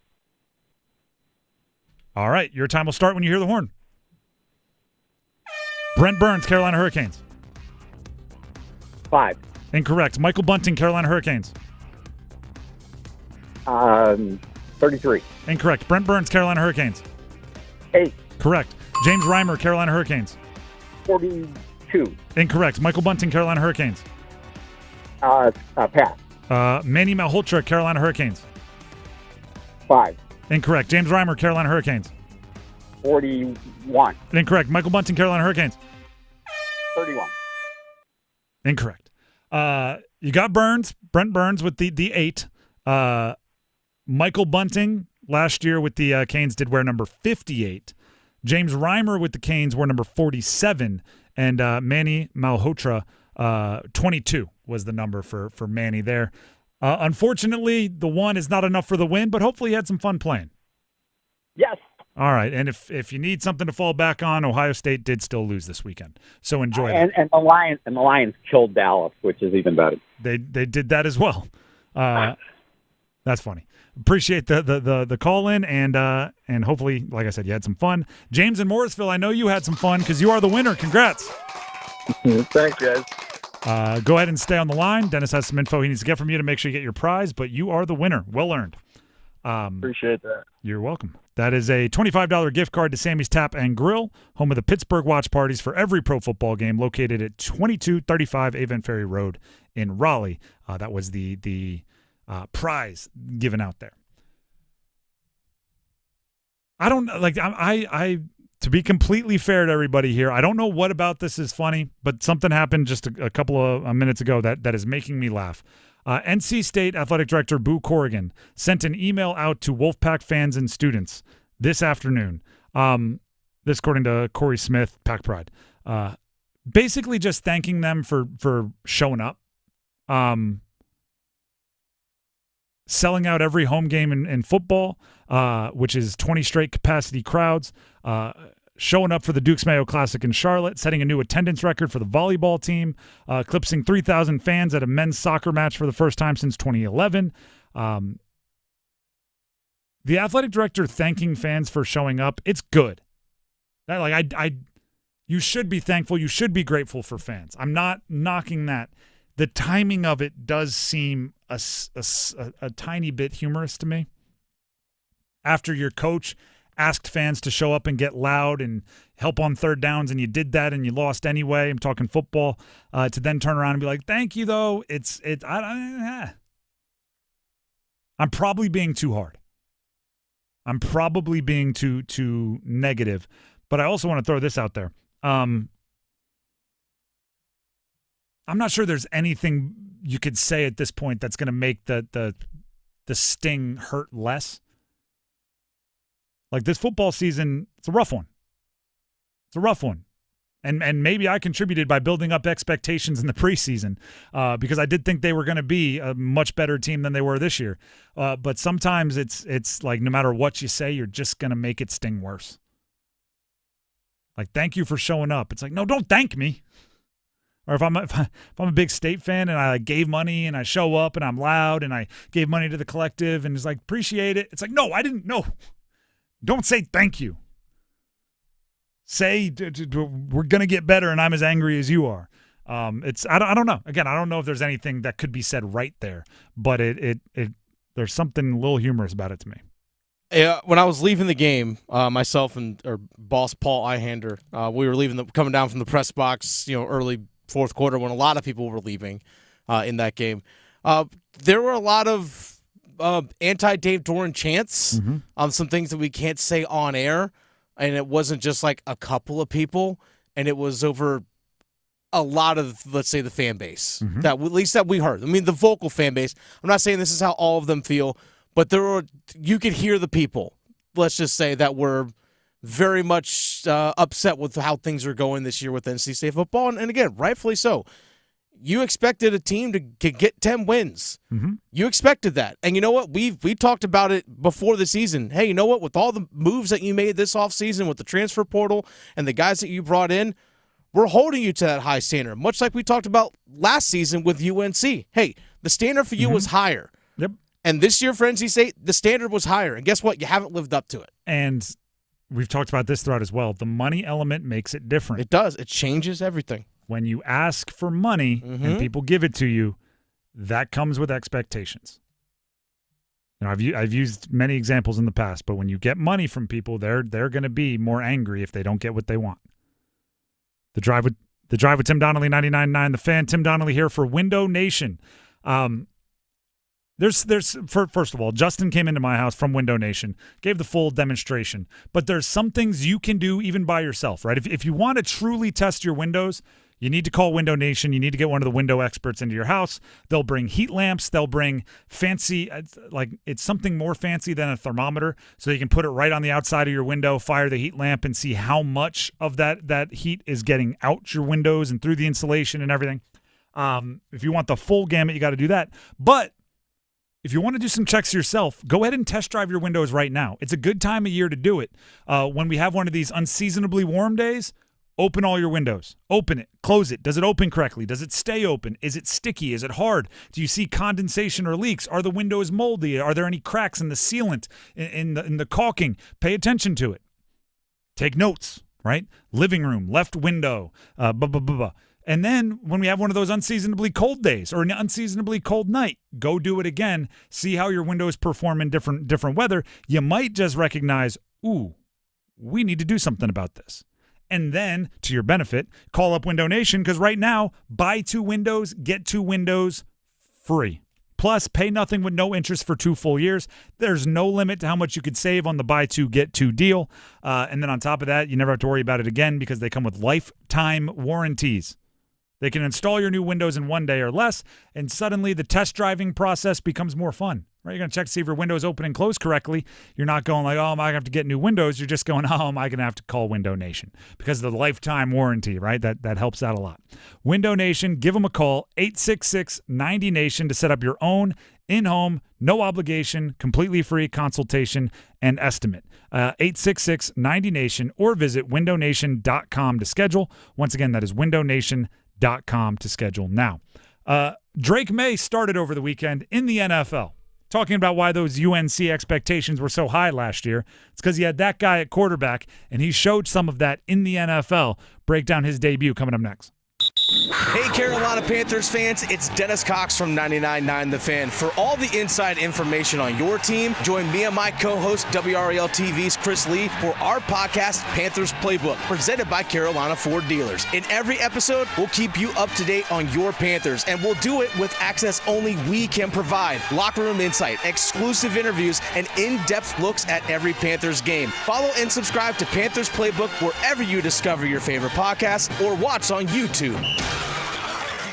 Halloween is just around the corner, but Huluween is here. Hulu is the streaming home to fresh fall releases that'll creep under your skin, like Immaculate starring Sydney Sweeney, FX's American Horror Stories, the new thriller film Hold Your Breath starring Sarah Paulson, and FX's chilling horror thriller Grotesquerie. So snuggle into your couch with a pumpkin spice latte and watch all your scary favorites. Turn your Halloween into Huluween and stream till you scream on Hulu. Has Mother Nature taken a toll on your home? Whether it's storm damage, wear and tear, or just the passage of time, Baker Home Exteriors is Raleigh's trusted expert for all your home repair needs. From roofs, gutters, and siding to doors, windows, and decks, we have the experience to restore your home. But we don't just fix problems, we improve your home's resilience and aesthetics, giving you peace of mind and pride in your property. Visit bakerroofing.com to schedule your repair service today. Tired of hearing scary radio ads about the IRS? Tax Relief Advocates is different. TRA is here to tell you that if you owe money to the IRS, whether it's $5,000 or $500,000, we have a solution. TRA can eliminate or reduce what you owe to the IRS with zero risk to you. We have over 1,000 5-star reviews on Google and an A+ with a BBB. End your tax nightmare today by visiting TRA.com or call 800-583-6681. That's 800-583-6681. Prescriptions require an online consultation with a healthcare provider who will determine if appropriate. Restrictions apply. See website for details and important safety information. Subscription required. Price varies based on product and subscription plan. Hi, I'm Dr. Peter Stahl, board-certified urologist and senior vice president of men's sexual health at HIMSS. I've helped many guys with ED in my 12 years of practice. But now you can get world-class care for ED 100% online by going to hims.com. So what are you waiting for? To start your free online visit and find ED treatment at up to 95% off brand name prices, go to hims.com/joy. Hey, what do you say? John Forsland here from my friends at Buffalo Brothers. I live and work on both coasts, travel the country, and there's nothing better than Buffalo Brothers. The best wings on the planet and half-price appetizers Monday through Friday, 4:30 to 6. Visit all 5 Triangle locations and ask for their great daily beer specials. And how about this special? Every Sunday, they have $6 Bloody Marys and $6.50 Jamesons. Dine in, carry out. BuffBrothers.com. Aw, man, now I want wings. A concert for Carolina featuring Luke Combs, Eric Church, Billy Strings, and James Taylor live at Bank of America Stadium, Charlotte, Saturday, October 26th, with all proceeds to support Hurricane Helene relief efforts in the Carolina region. Hosted by ESPN's Marty Smith and Barstool Sports' Caleb Presley. Tickets are on sale now. For tickets and more info, visit concertforcarolina.com. Presented by Explore Asheville. This hour of the Triangle Sports Leader is powered by Ritchie Law Firm, Raleigh's injury lawyers. Bounces his way into the end zone. Touchdown! Visit GotBrian.com. That's GotBrian.com.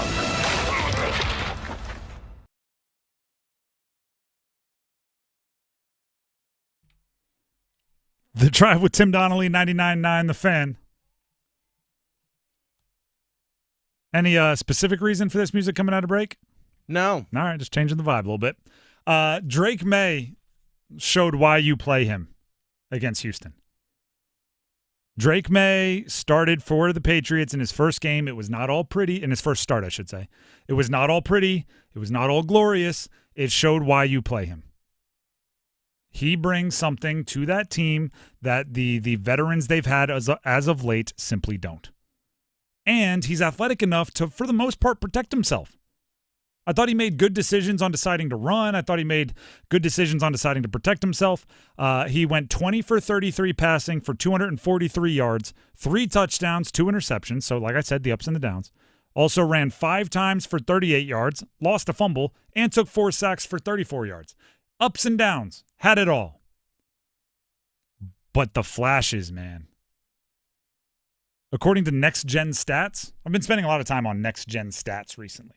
They're fun. They are. You can get lost in there for a long time. You can go down a rabbit hole. Drake Maye's very first career touchdown pass to Booty traveled 51.7 yards in the air. That is the longest completion by a Patriots quarterback over the last 3 seasons. It was his first career touchdown pass. Yeah.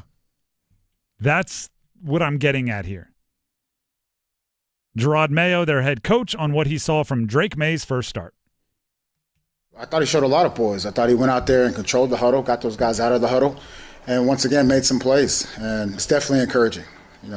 From a team-wide perspective right now, we let him down. It was his first game, and I feel like I let him down. I'm sure all the coaches feel like we let everyone down, and we just got to be better.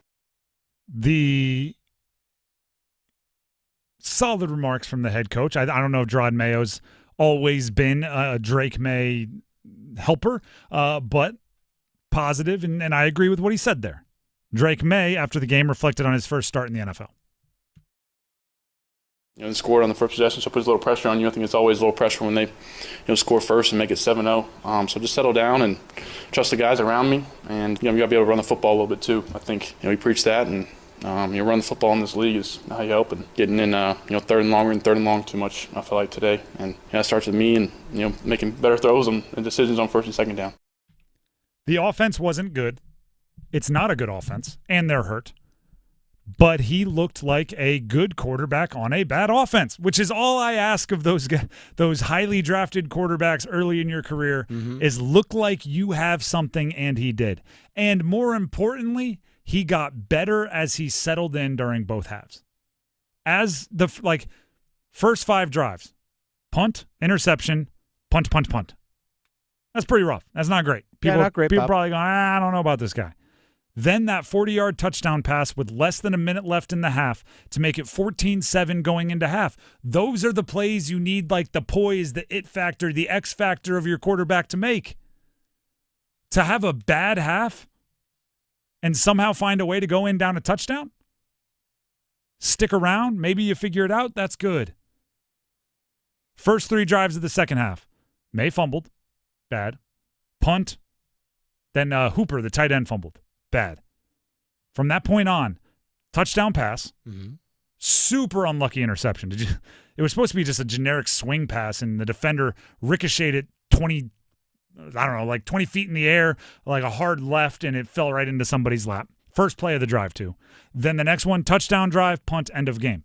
He settled in as each half went on. The bad plays didn't rattle him. I'm a fan.